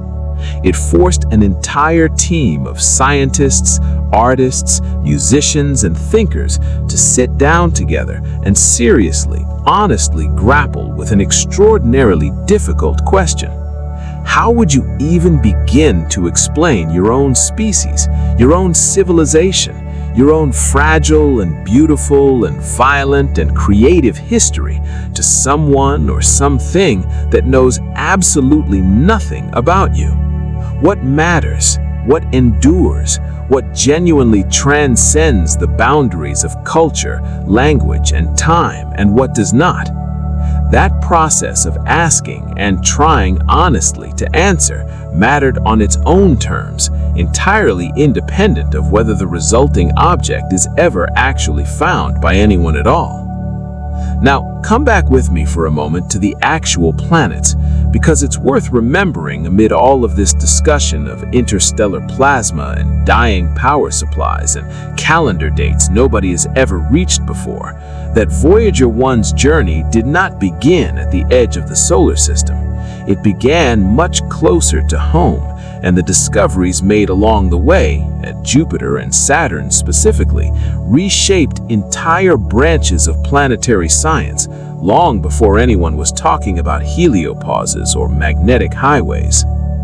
When Voyager 1 approached Jupiter in early 1979, the prevailing scientific expectation, based on decades of Earth-based telescopic observation, was that the planet's moons would turn out to be geologically unremarkable, cold, cratered, essentially inert worlds, not unlike our own moon, differing mainly in size and in the particular mixture of ice and rock making up their interiors. Nobody seriously expected active volcanism anywhere in the outer solar system. Nobody expected anything resembling ongoing geological activity that far from the warming influence of the sun. And then, Linda Morabito, an engineer working through routine navigation images to help pin down the spacecraft's exact position relative to Jupiter, noticed something strange at the edge of the small moon Io, an umbrella-shaped plume rising visibly above the surface. It turned out to be an active volcanic eruption caught directly in the act, the first time in the entire history of human observation that anyone had directly witnessed volcanic activity occurring anywhere beyond planet Earth. It turned out, on further study, to be the single most volcanically active body anywhere in the solar system, more active even than Earth itself.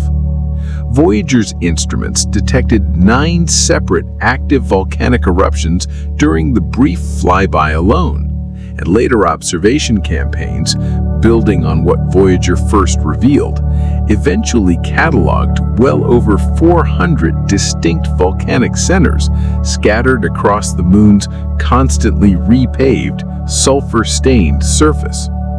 The underlying mechanism turned out to be something scientists call tidal heating, a process in which the powerful, relentless gravitational tug-of-war between Jupiter and Io's neighboring moons, Europa and Ganymede, continuously flexes and stretches Io's rocky interior, generating enough internal friction and heat to keep the moon's interior molten and its surface constantly violently active, despite sitting nearly 5 times farther from the sun than Earth does.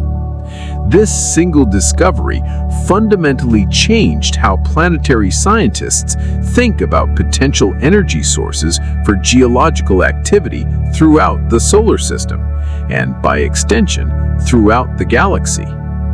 Europa, orbiting just beyond Io, presented an entirely different kind of mystery. Its surface, unlike Io's constantly churning volcanic landscape, appeared smooth, icy and crisscrossed with long, complex networks of cracks and ridges, but almost entirely free of impact craters, strongly suggesting the surface itself is geologically young, continuously renewed and resurfaced by processes occurring somewhere beneath the visible ice. The clear implication, one that Voyager's images could only hint at rather than confirm outright, was the possibility of a genuine liquid water ocean hidden beneath that icy shell, kept liquid by a milder version of the same tidal heating mechanism driving Io's volcanism next door. Voyager could not prove that ocean existed. The evidence available at the time was circumstantial, built from surface features and reasonable physical inference rather than direct measurement.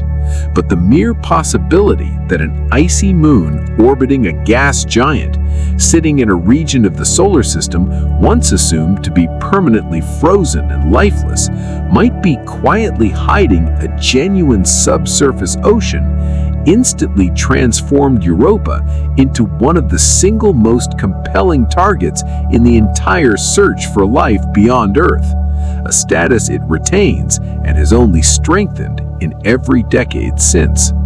Saturn, reached by Voyager One in November of 1980, delivered its own set of genuine surprises. Saturn's rings had been observed from Earth for centuries, ever since Galileo first glimpsed them through an early telescope in 1610, though he famously misinterpreted what he was seeing as a pair of large handles or ears attached to the planet, lacking the resolving power to recognize the true ring structure. By the 20th century, astronomers understood Saturn possessed a genuine ring system, divided into several broad, distinct bands separated by visible gaps. But nobody had any real sense of the staggering internal complexity those broad bands actually contained. Voyager's cameras revealed that each of those broad, seemingly simple rings was in reality composed of many thousands of individual narrower ringlets, arranged with an intricacy that took planetary scientists years to even begin to fully explain. The rings displayed spiral density waves, subtle radial ripples generated by gravitational resonances with Saturn's various moons, strange dark radial features called spokes that appeared to rotate together with the rings in ways that defied simple orbital mechanics, and small shepherd moons, tiny satellites orbiting extremely close to specific ring edges, whose gravity actively confines and sharpens the boundaries of certain rings, keeping otherwise diffuse bands of icy debris locked into remarkably sharp, well-defined edges. And then there was Titan, Saturn's largest moon, and in some ways the single most tantalizing discovery of the entire Saturn flyby. Astronomers already knew from earlier spectroscopic observation that Titan possessed some kind of atmosphere, a genuine rarity among moons anywhere in the solar system. What nobody fully appreciated until Voyager 1 arrived was just how thick and substantial that atmosphere actually is. Surface pressure on Titan turned out to be roughly 1.5 times greater than Earth's own atmospheric pressure at sea level. Composed primarily of nitrogen, much like our own atmosphere, but laced with methane and a range of other complex organic compounds, ethane, propane, acetylene, generated through ongoing photochemical reactions high in the atmosphere. The entire surface remained hidden beneath a dense, opaque orange haze that Voyager's cameras simply could not see through. But the atmospheric data alone was enough to suggest something remarkable: a genuine methane cycle, complete with the strong likelihood of methane rain, methane clouds, and quite possibly entire lakes or seas of liquid methane and ethane pooling somewhere on the moon's hidden surface, kept liquid by surface temperatures cold enough to freeze water solid, but remarkably exactly right for liquid methane to persist. To secure that close, detailed flyby of Titan, mission planners had to commit Voyager 1 to a specific trajectory, one that would bend the spacecraft's path sharply upward out of the flat orbital plane shared by essentially every planet in the solar system. That single decision meant Voyager 1 would never visit Uranus or Neptune. The task of exploring those two distant, poorly understood ice giants fell entirely to its twin, Voyager 2, which continued onward after its own Saturn flyby, using a rare and precisely timed planetary alignment that occurs only once in a roughly 176 years to visit all four outer giant planets in a single continuous mission. Voyager 2 reached Uranus in January of 1986 and found a planet unlike anything else encountered anywhere else in the solar system, tilted onto its side at an axial tilt of roughly 98 degrees, meaning the planet effectively rolls along its orbital path like a barrel rather than spinning upright the way every other planet does. This bizarre orientation means each of Uranus's poles experiences roughly 42 consecutive years of continuous daylight, followed by 42 consecutive years of unbroken darkness, an almost incomprehensible seasonal cycle compared to anything experienced anywhere on Earth. Voyager 2's instruments also discovered 10 previously unknown moons and 2 entirely new rings, in addition to confirming the 9 already known from earlier ground-based observation. But the single strangest discovery at Uranus came from one of its smaller moons, Miranda, whose surface showed an almost violently jumbled patchwork of wildly different terrain types sitting directly beside one another. Ancient, heavily cratered plains pressed right up against younger regions of parallel grooves and ridges and towering cliffs, including one feature, Verona Rupus, estimated at roughly 6 miles high, more than 3 times taller than the walls of the largest canyon on Mars. The leading theoretical explanation suggests Miranda may have been catastrophically shattered by a massive impact at some point in its history, then slowly reassembled from the resulting debris, though the true explanation remains genuinely uncertain even today. Neptune, the final planetary destination of Voyager 2's extraordinary journey, was reached in August of 1989, nearly 3 billion miles from Earth, 12 full years launched. Scientists had generally expected Neptune to resemble Uranus, another comparatively bland, largely featureless ice giant with minimal visible weather activity. Instead, Neptune turned out to possess the most dynamic, energetic atmosphere of any planet Voyager visited across its entire mission. A colossal storm system, nicknamed the Great Dark Spot, churned visibly in the planet's atmosphere, roughly comparable in scale to Jupiter's own famous Great Red Spot, alongside measured wind speeds exceeding 1,300 miles per hour, the fastest sustained winds ever directly measured on any planet anywhere in the solar system. A genuinely startling discovery on a world receiving barely 1,000th of the sunlight that reaches Earth. Neptune's largest moon, Triton, delivered its own final surprise, orbiting in a retrograde direction opposite to Neptune's own rotation, a strong indication that Triton was not born alongside Neptune at all, but was instead captured later, most likely originating from the distant icy Kuiper belt.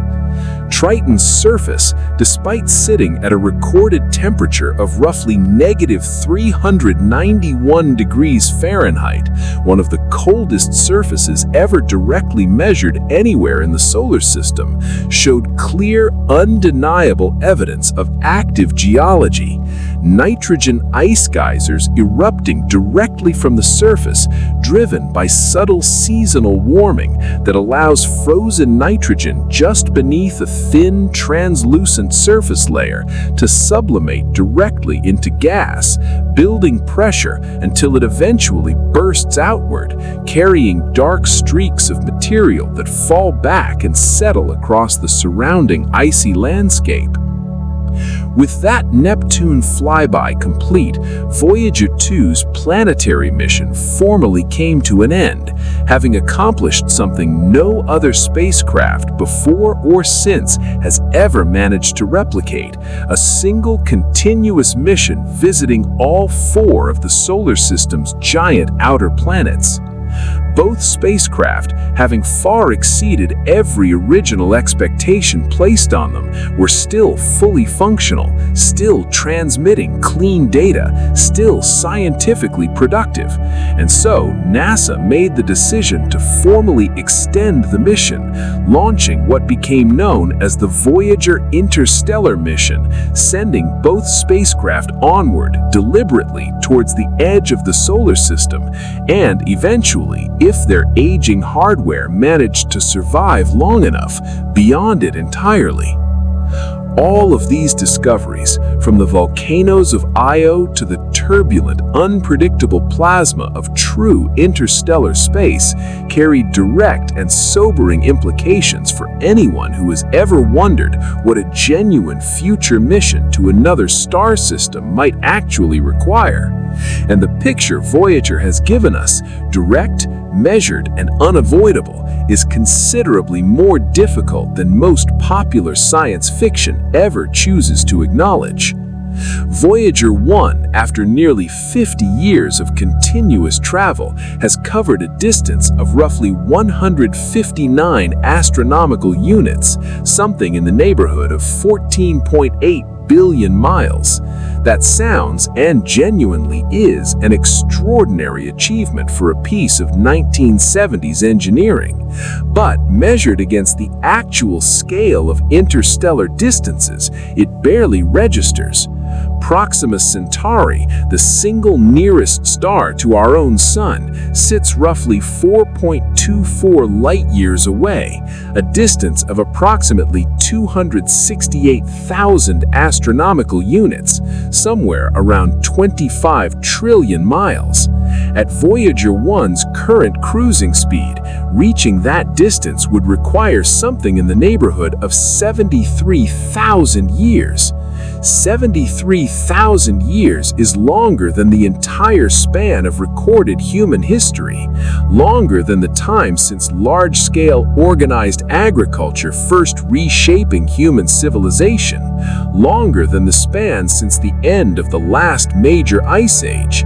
And Voyager 1 is not even remotely heading in Proxima Centauri's direction. It is traveling to an entirely different, unrelated point in the sky. These almost incomprehensible timescales reveal the fundamental, unavoidable challenge sitting at the heart of any serious discussion of interstellar travel.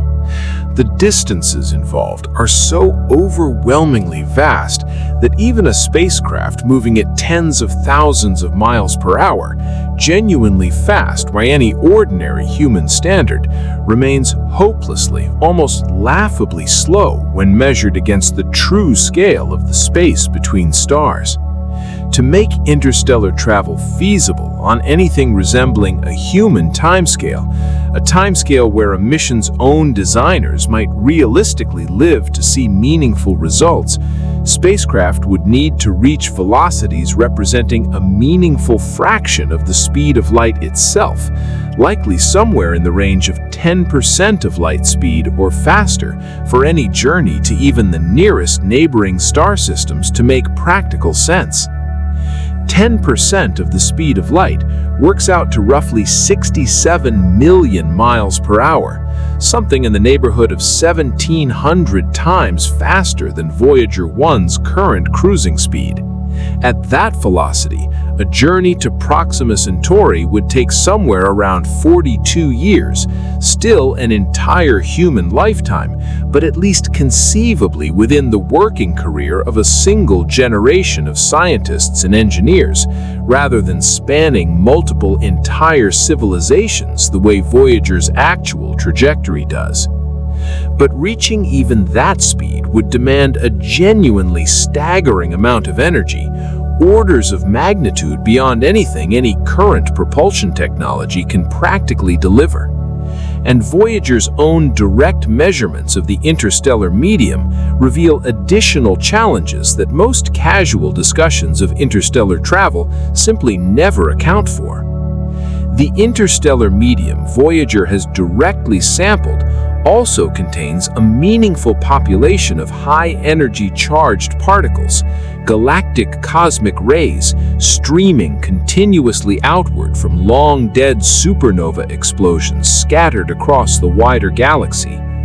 Voyager 1 has directly measured cosmic ray intensity in true interstellar space, running at roughly double the levels detected within the protective bubble of the heliosphere.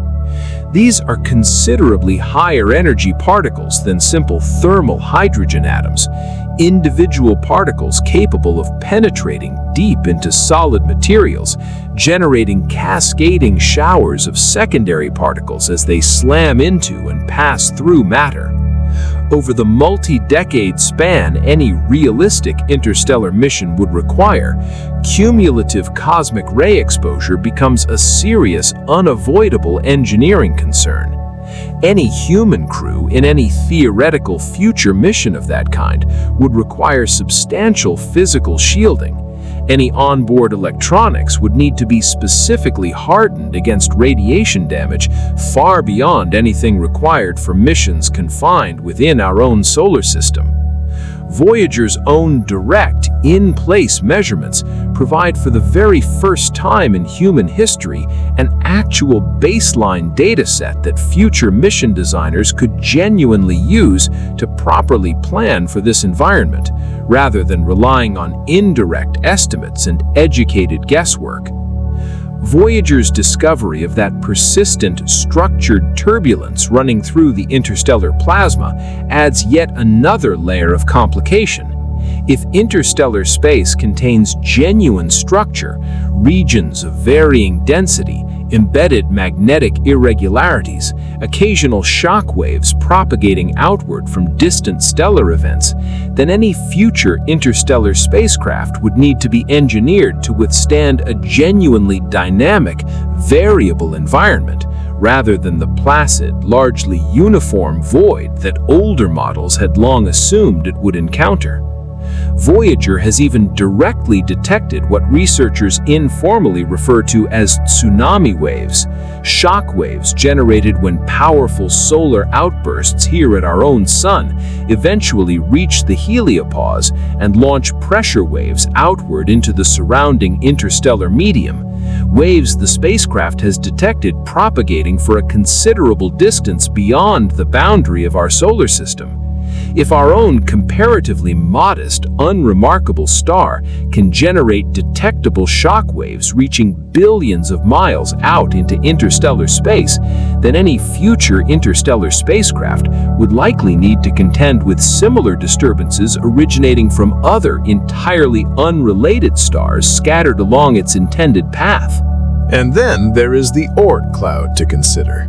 A vast, only loosely understood, spherical shell of icy debris believed to surround the entire solar system. Thought to begin somewhere around 2,000 astronomical units from the Sun and potentially extend outward as far as 100,000 astronomical units, roughly halfway to the very nearest neighboring star system. At its current velocity, Voyager 1 will not reach even the estimated inner edge of the Oort cloud for approximately another 300 years, and will not fully exit its outer edge for something in the neighborhood of 30,000 years beyond that. Any realistic future interstellar mission, even one traveling dramatically faster than Voyager, would necessarily spend a significant portion of its total journey time still technically within the Sun's own extended gravitational sphere of influence, passing through a region of space we currently understand only in broad theoretical terms. We do not yet know with any real confidence how dense the Oort cloud actually is, whether it poses a genuine collision hazard to a fast-moving spacecraft, or what kind of fine interstellar dust might be distributed throughout it. Voyager's own instruments will very likely be permanently silent long before the spacecraft physically reaches that region, meaning these particular questions will remain entirely unanswered by this mission, left instead for some future mission we have not yet designed, funded, or launched. None of this, taken together, means genuine interstellar travel is somehow permanently impossible. It means, more precisely and more usefully, that it demands technologies, materials, and levels of sustained institutional commitment considerably beyond anything currently available to us. Advanced propulsion systems capable of reaching a meaningful fraction of light speed. Structural materials robust enough to withstand decades of continuous high-energy particle bombardment. Power systems capable of reliable, unattended operation for periods extending far beyond anything any current spacecraft has ever achieved. Communication systems capable of maintaining a coherent link across distances measured in light years rather than light hours. And perhaps most challenging of all in a purely human sense, a level of sustained institutional patience and long-term commitment capable of supporting a project whose most important results might not arrive until long after every single person who first proposed and designed it has died. It is worth pausing to consider what all of this actually cost, because the number, set against everything it has returned, is genuinely remarkable. The combined Voyager program, from initial design through the completion of the planetary encounters, cost somewhere in the neighborhood of $865 million, a substantial sum by any ordinary measure, but a comparatively modest investment when weighed against nearly 48 decades of continuous scientific return. 4 giant planets explored in close, unprecedented detail. Dozens of moons discovered or studied for the first time. The first direct observation of active volcanism occurring anywhere beyond planet Earth. The first, and to this day only, direct measurements of the termination shock, the heliopause, and the true interstellar medium itself. Every serious textbook covering the outer solar system leans heavily on imagery and data originally returned by these 2 spacecraft. Every model of the Heliosphere developed since the early 2010s has had to incorporate in some meaningful way what Voyager actually measured at the boundary, rather than what earlier theoretical work alone had predicted. NASA is in fact currently developing a formal concept for a genuine successor mission, one explicitly designed from its earliest planning stages to build directly on everything Voyager has taught us.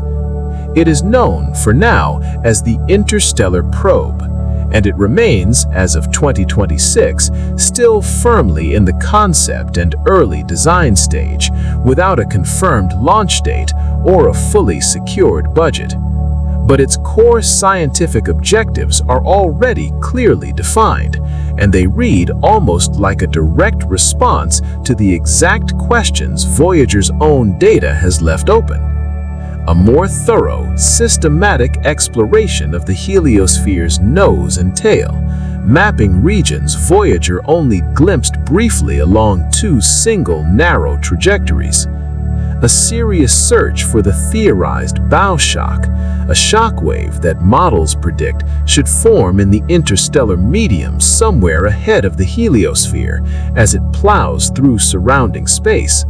Though given how dramatically wrong existing models turned out to be about the heliopause itself, researchers genuinely have no strong confidence where, or even whether, such a bow shock will actually be found.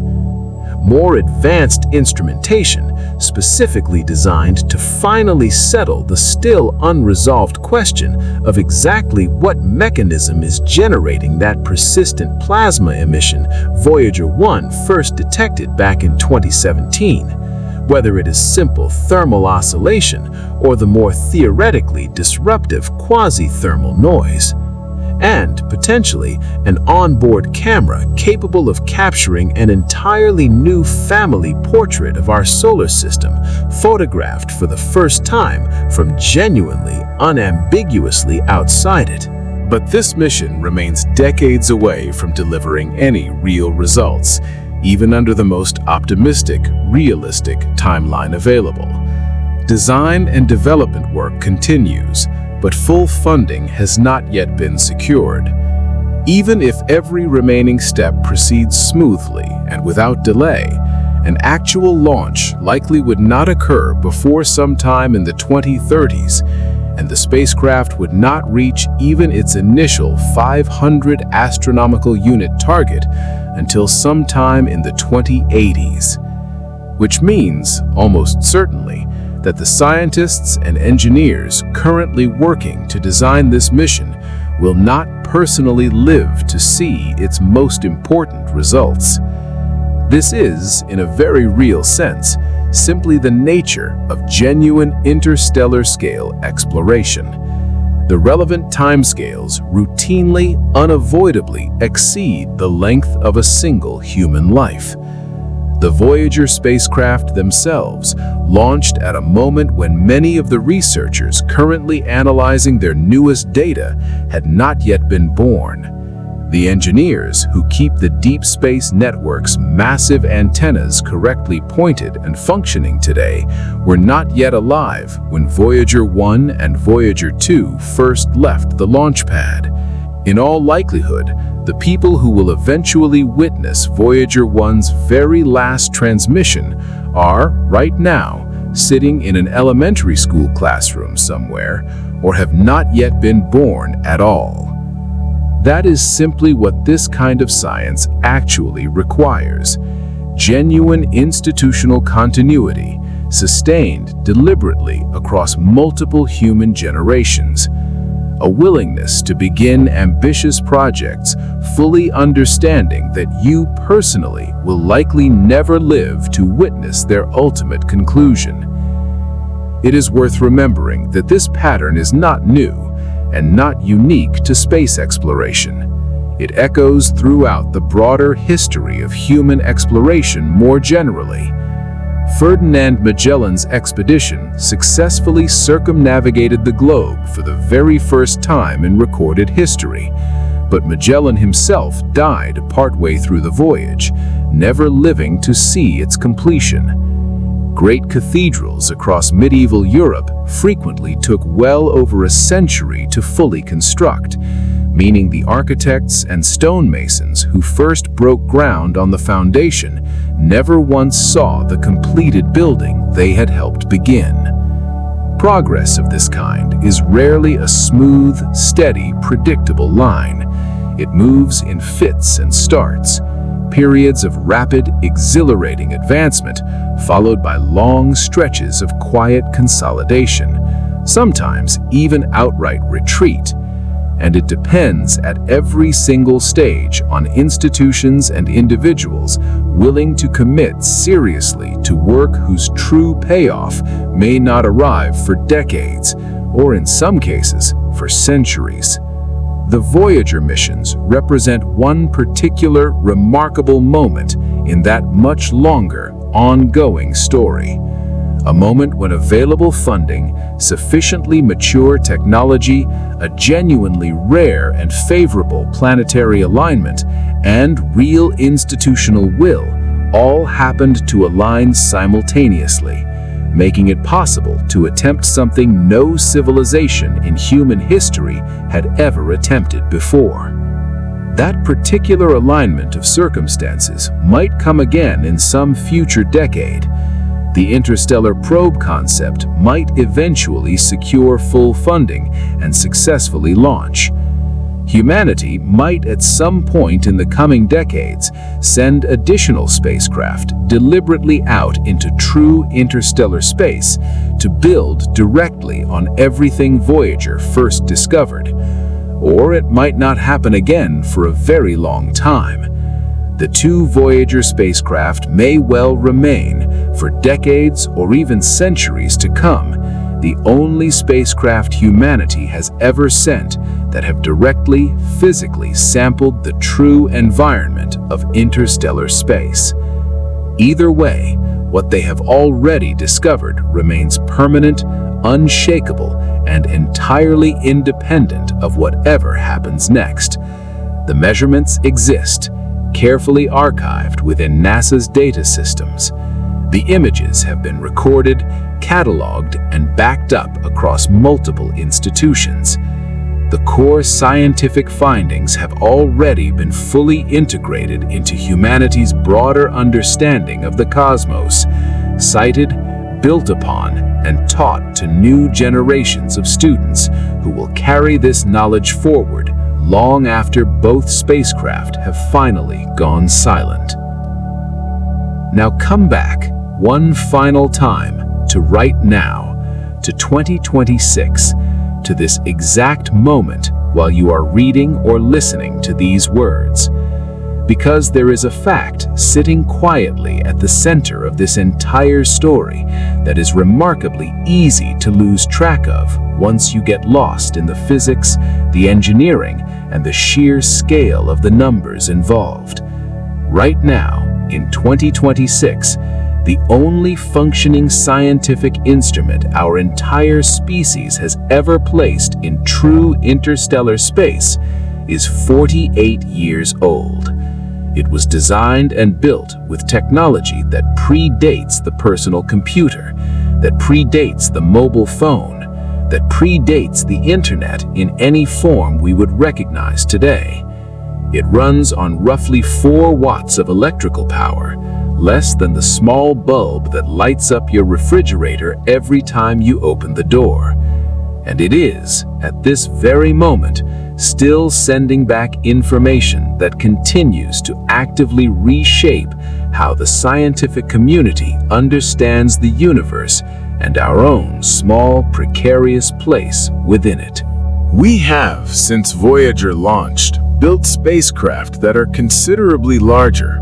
We have built instruments that are considerably more powerful, more sensitive, and more technologically sophisticated in almost every conceivable respect. We have spent, collectively, far more money on newer, more ambitious missions than the entire Voyager program ever cost. And yet, none of those far more advanced, far more expensive successor projects has told us what Voyager One is telling us right now, at this very moment, because none of them possess the one specific quality that ultimately made all of Voyager's most important discoveries possible in the first place. None of them have actually been out there long enough, far enough, to physically arrive.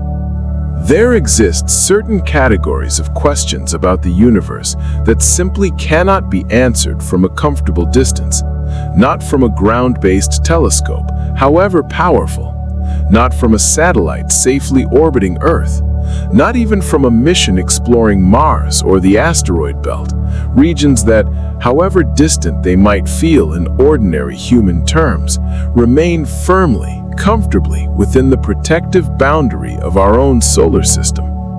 Some questions can only be answered by an instrument that has physically crossed the heliopause and entered the space that actually lies between the stars.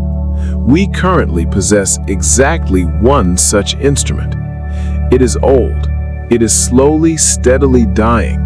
It survives on 4 watts of power, a quantity so small it barely registers as a meaningful unit of electricity in any ordinary household context. And for as long as it continues transmitting, however faint and however delayed that signal might be, we owe it to ourselves to keep listening closely.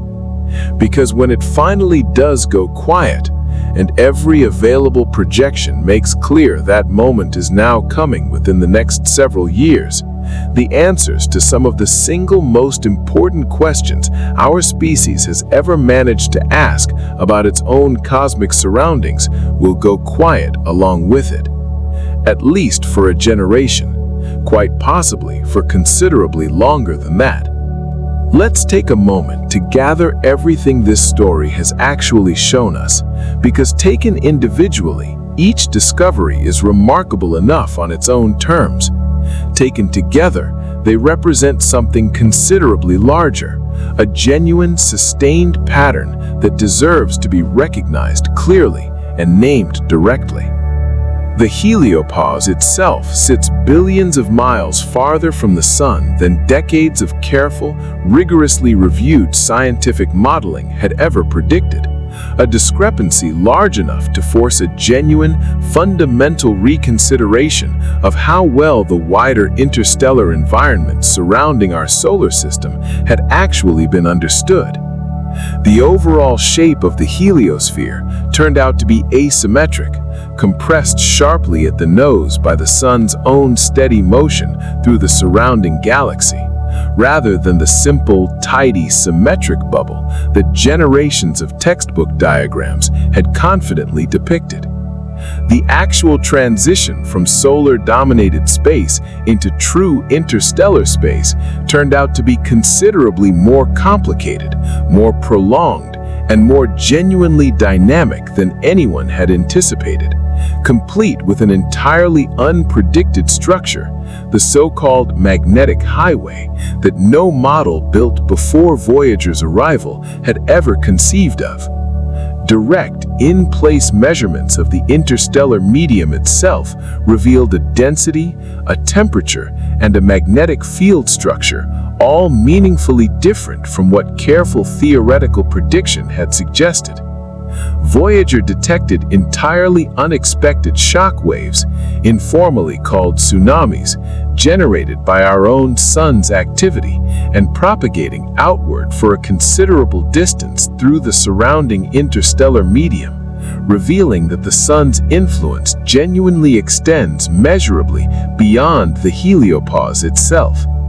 The orientation of the surrounding galactic magnetic field turned out to differ meaningfully from theoretical prediction, and to vary noticeably even between the two Voyager spacecraft's two separate, widely separated crossing points. And finally, galactic cosmic rays turned out to arrive from certain directions in the sky considerably more intensely than from others, revealing genuine structure within the local interstellar environment that no simple uniform model had ever predicted or explained. Every single one of these findings required the scientific community to sit down, seriously reconsider, and meaningfully revise carefully built assumptions that had stood largely unchallenged for decades. This is not, in any sense, a story about scientific failure. It is instead a nearly perfect demonstration of exactly how science actually works at its very best.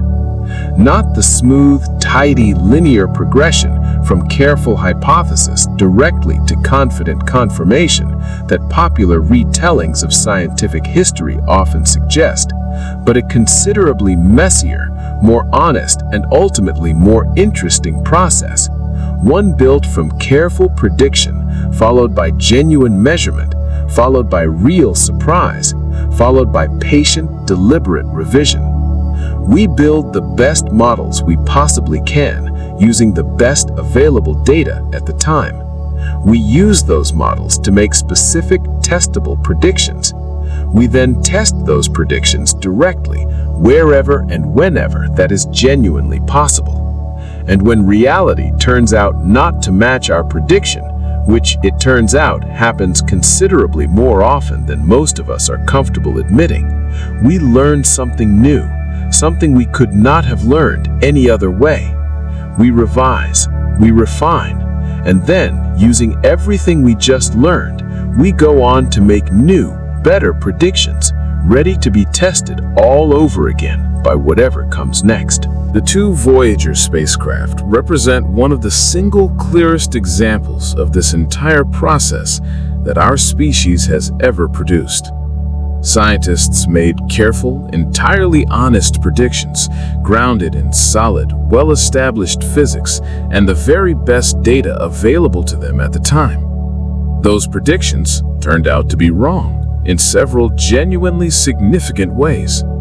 Not because the scientists involved were careless or incompetent or had somehow failed to do their jobs properly, but simply because the universe, once again, turned out to be considerably more intricate, more textured, and more surprising than any model, however carefully constructed, could ever fully capture in advance. There were real physical factors nobody had properly accounted for. Properties of the interstellar medium that had been estimated incorrectly, not through any particular fault of the researchers involved, but simply because nobody had ever before had the chance to measure them directly. Dynamics at the boundary that nobody had ever anticipated could exist at all. Structures like the magnetic highway that no one had ever theorized in advance, because nothing in prior data had ever given anyone genuine reason to imagine such a thing might be there. And that, in the end, is precisely how we learn. Every one of those incorrect predictions was never a failure in any meaningful sense. Each one was instead a genuine opportunity, a doorway opening onto something new, a chance to meaningfully refine our collective understanding and build a stronger, more accurate foundation for whatever mission comes next. The spacecraft themselves are dying now, slowly, quietly, and inexorably. The plutonium fueling their onboard generators continues decaying at its own steady, unstoppable, entirely predictable rate. Roughly 4 watts lost with every passing year, without exception, without pause, regardless of anything happening back here on Earth. Instruments continue being shut down, one after another, to conserve whatever fraction of that steadily shrinking power supply remains. Heaters are switched off, allowing entire onboard systems to slowly freeze in the deep, permanent cold of interstellar space. Backup systems are activated as primary systems finally reach the end of their functional lives.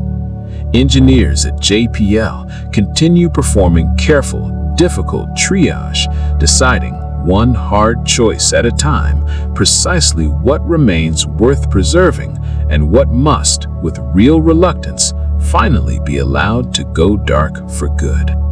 By some time in the early 2030s, based on every current projection available, there will simply no longer be enough usable power remaining to run anything meaningful at all. The transmitters will finally fall silent. The very last signal, carrying whatever final scraps of scientific data the spacecraft manages to gather, will begin its own lonely, day-long journey back across the growing void toward Earth, arrive and be carefully recorded by a waiting antenna somewhere within the deep space network. And after that, there will be nothing more. But the spacecraft themselves will keep moving, 38,000 miles per hour, forever, or at least for as long as forever meaningfully applies to any single object drifting through the physical universe, not slowing because there is nothing out there to create the friction required for slowing, not stopping because there is nothing positioned in its path capable of stopping, simply drifting outward, silently, year after year, decade after decade, century after century,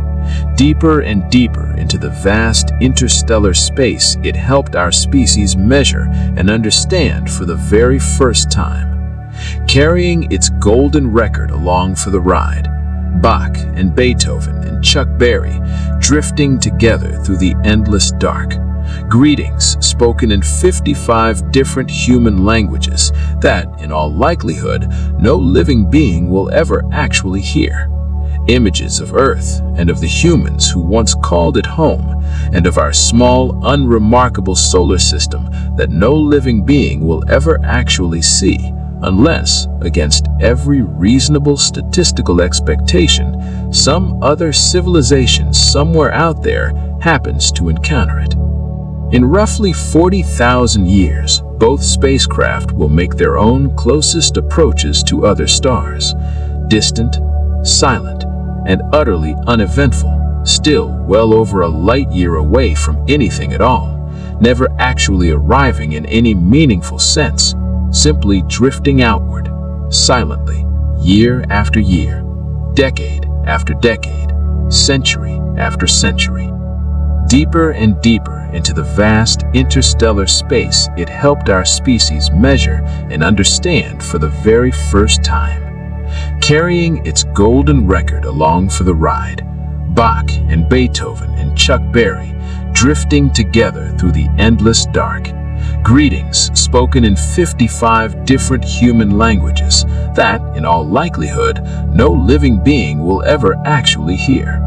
Images of Earth and of the humans who once called it home, and of our small, unremarkable solar system that no living being will ever actually see, unless, against every reasonable statistical expectation, some other civilization somewhere out there happens to encounter it. But they will remain out there regardless for millions of years, quite possibly for billions, potentially persisting until the sun itself finally exhausts its nuclear fuel and begins the long, slow process of becoming a white dwarf, or until the galaxy itself has changed in ways none of us can currently even begin to properly imagine. Humanity's first genuine ambassadors to interstellar space. Solid physical proof that a single species, one that evolved entirely on one small, unremarkable planet orbiting one entirely ordinary star, somehow managed to design and build machines capable of leaving that planet, leaving their home solar system altogether, and venturing outward into the wider galaxy beyond it. Even if we never hear from either spacecraft again, even if neither one ever encounters another civilization, anywhere, at any point across the unimaginably long span of time still remaining ahead of them, even if, eventually, after countless millions or billions of years, one or both eventually fall into some distant star or are destroyed in some improbable collision with a stray piece of interstellar debris, they will already have served their purpose entirely. They explored the outer planets and fundamentally reshaped our understanding of them. They crossed a boundary no human-made object had ever crossed before and measured the true nature of interstellar space directly for the very first time in the history of our species. They demonstrated clearly and unambiguously that our most careful models were incomplete in ways nobody had fully anticipated, and that the universe surrounding us is considerably more intricate than we had ever confidently assumed. And they proved beyond any reasonable doubt that human beings are genuinely capable of building machines resilient enough to survive and function in the single harshest, most unforgiving environment our species has ever attempted to send anything into. The data these two spacecraft have already returned, the knowledge they have already given us, is permanent. It cannot be taken back. It cannot be erased. Future missions, whenever they eventually launch, will build directly on everything Voyager first discovered. Future scientists, not yet born, will keep studying this same data for decades to come. quite possibly finding entirely new insights buried within it that nobody currently working on the mission has even thought to look for yet. It sits safely archived within NASA's data systems, waiting patiently to be studied further, long after both spacecraft have finally gone silent for good. The Voyagers showed us the true edge of our own solar system, and in doing so, they showed us something considerably larger and more important than any single measurement or discovery. They showed us that even at that edge, even at a boundary generations of careful scientists had confidently believed they already understood, reality turned out to be stranger, more intricate, and more genuinely wonderful than anyone had ever fully imagined. They showed us that real exploration is never simply about confirming what we already believe to be true. It is about discovering what we do not yet know, about finding the genuine surprises hiding just beyond the edge of current understanding, about learning again and again that our best theories, however sophisticated, however carefully constructed, remain only approximations of a universe that will always, in the end, turn out to be more complex than we imagined. They taught us a real and lasting humility. We still do not fully understand our own immediate cosmic neighborhood. We are still, right now, in 2026, actively learning basic facts about precisely where our own solar system ends and true interstellar space genuinely begins. And if that much remains genuinely uncertain about a region of space this close to home, it is worth pausing to consider just how much more remains entirely unknown about the wider galaxy stretching out beyond it, and about the vast, largely unexplored universe extending even further beyond that. Two spacecraft built using 1970s technology. Computers carrying less combined memory than a single modern digital photograph. Transmitters weaker than an ordinary household light bulb. Power systems running on nothing more exotic than the slow, steady, entirely predictable decay of radioactive material. Traveling now for nearly 50 consecutive years, still teaching us, still surprising us, still quietly, patiently reshaping our understanding of our own place within an unimaginably vast universe. And they will keep doing exactly that for as long as their fading signal continues reaching us, until the day it finally, permanently falls silent, and both spacecraft drift onward alone, carrying their message outward into the endless night. A message from a species that once dared to look up, dared to build something capable of leaving everything it had ever known behind, dared to ask what genuinely lies beyond the edge of home, and found an answer stranger and considerably more wonderful than anyone ever predicted it would be. If this is the kind of story you come here for, subscribe now and turn on notifications, because we are going even deeper into the outer edges of what science currently understands next time.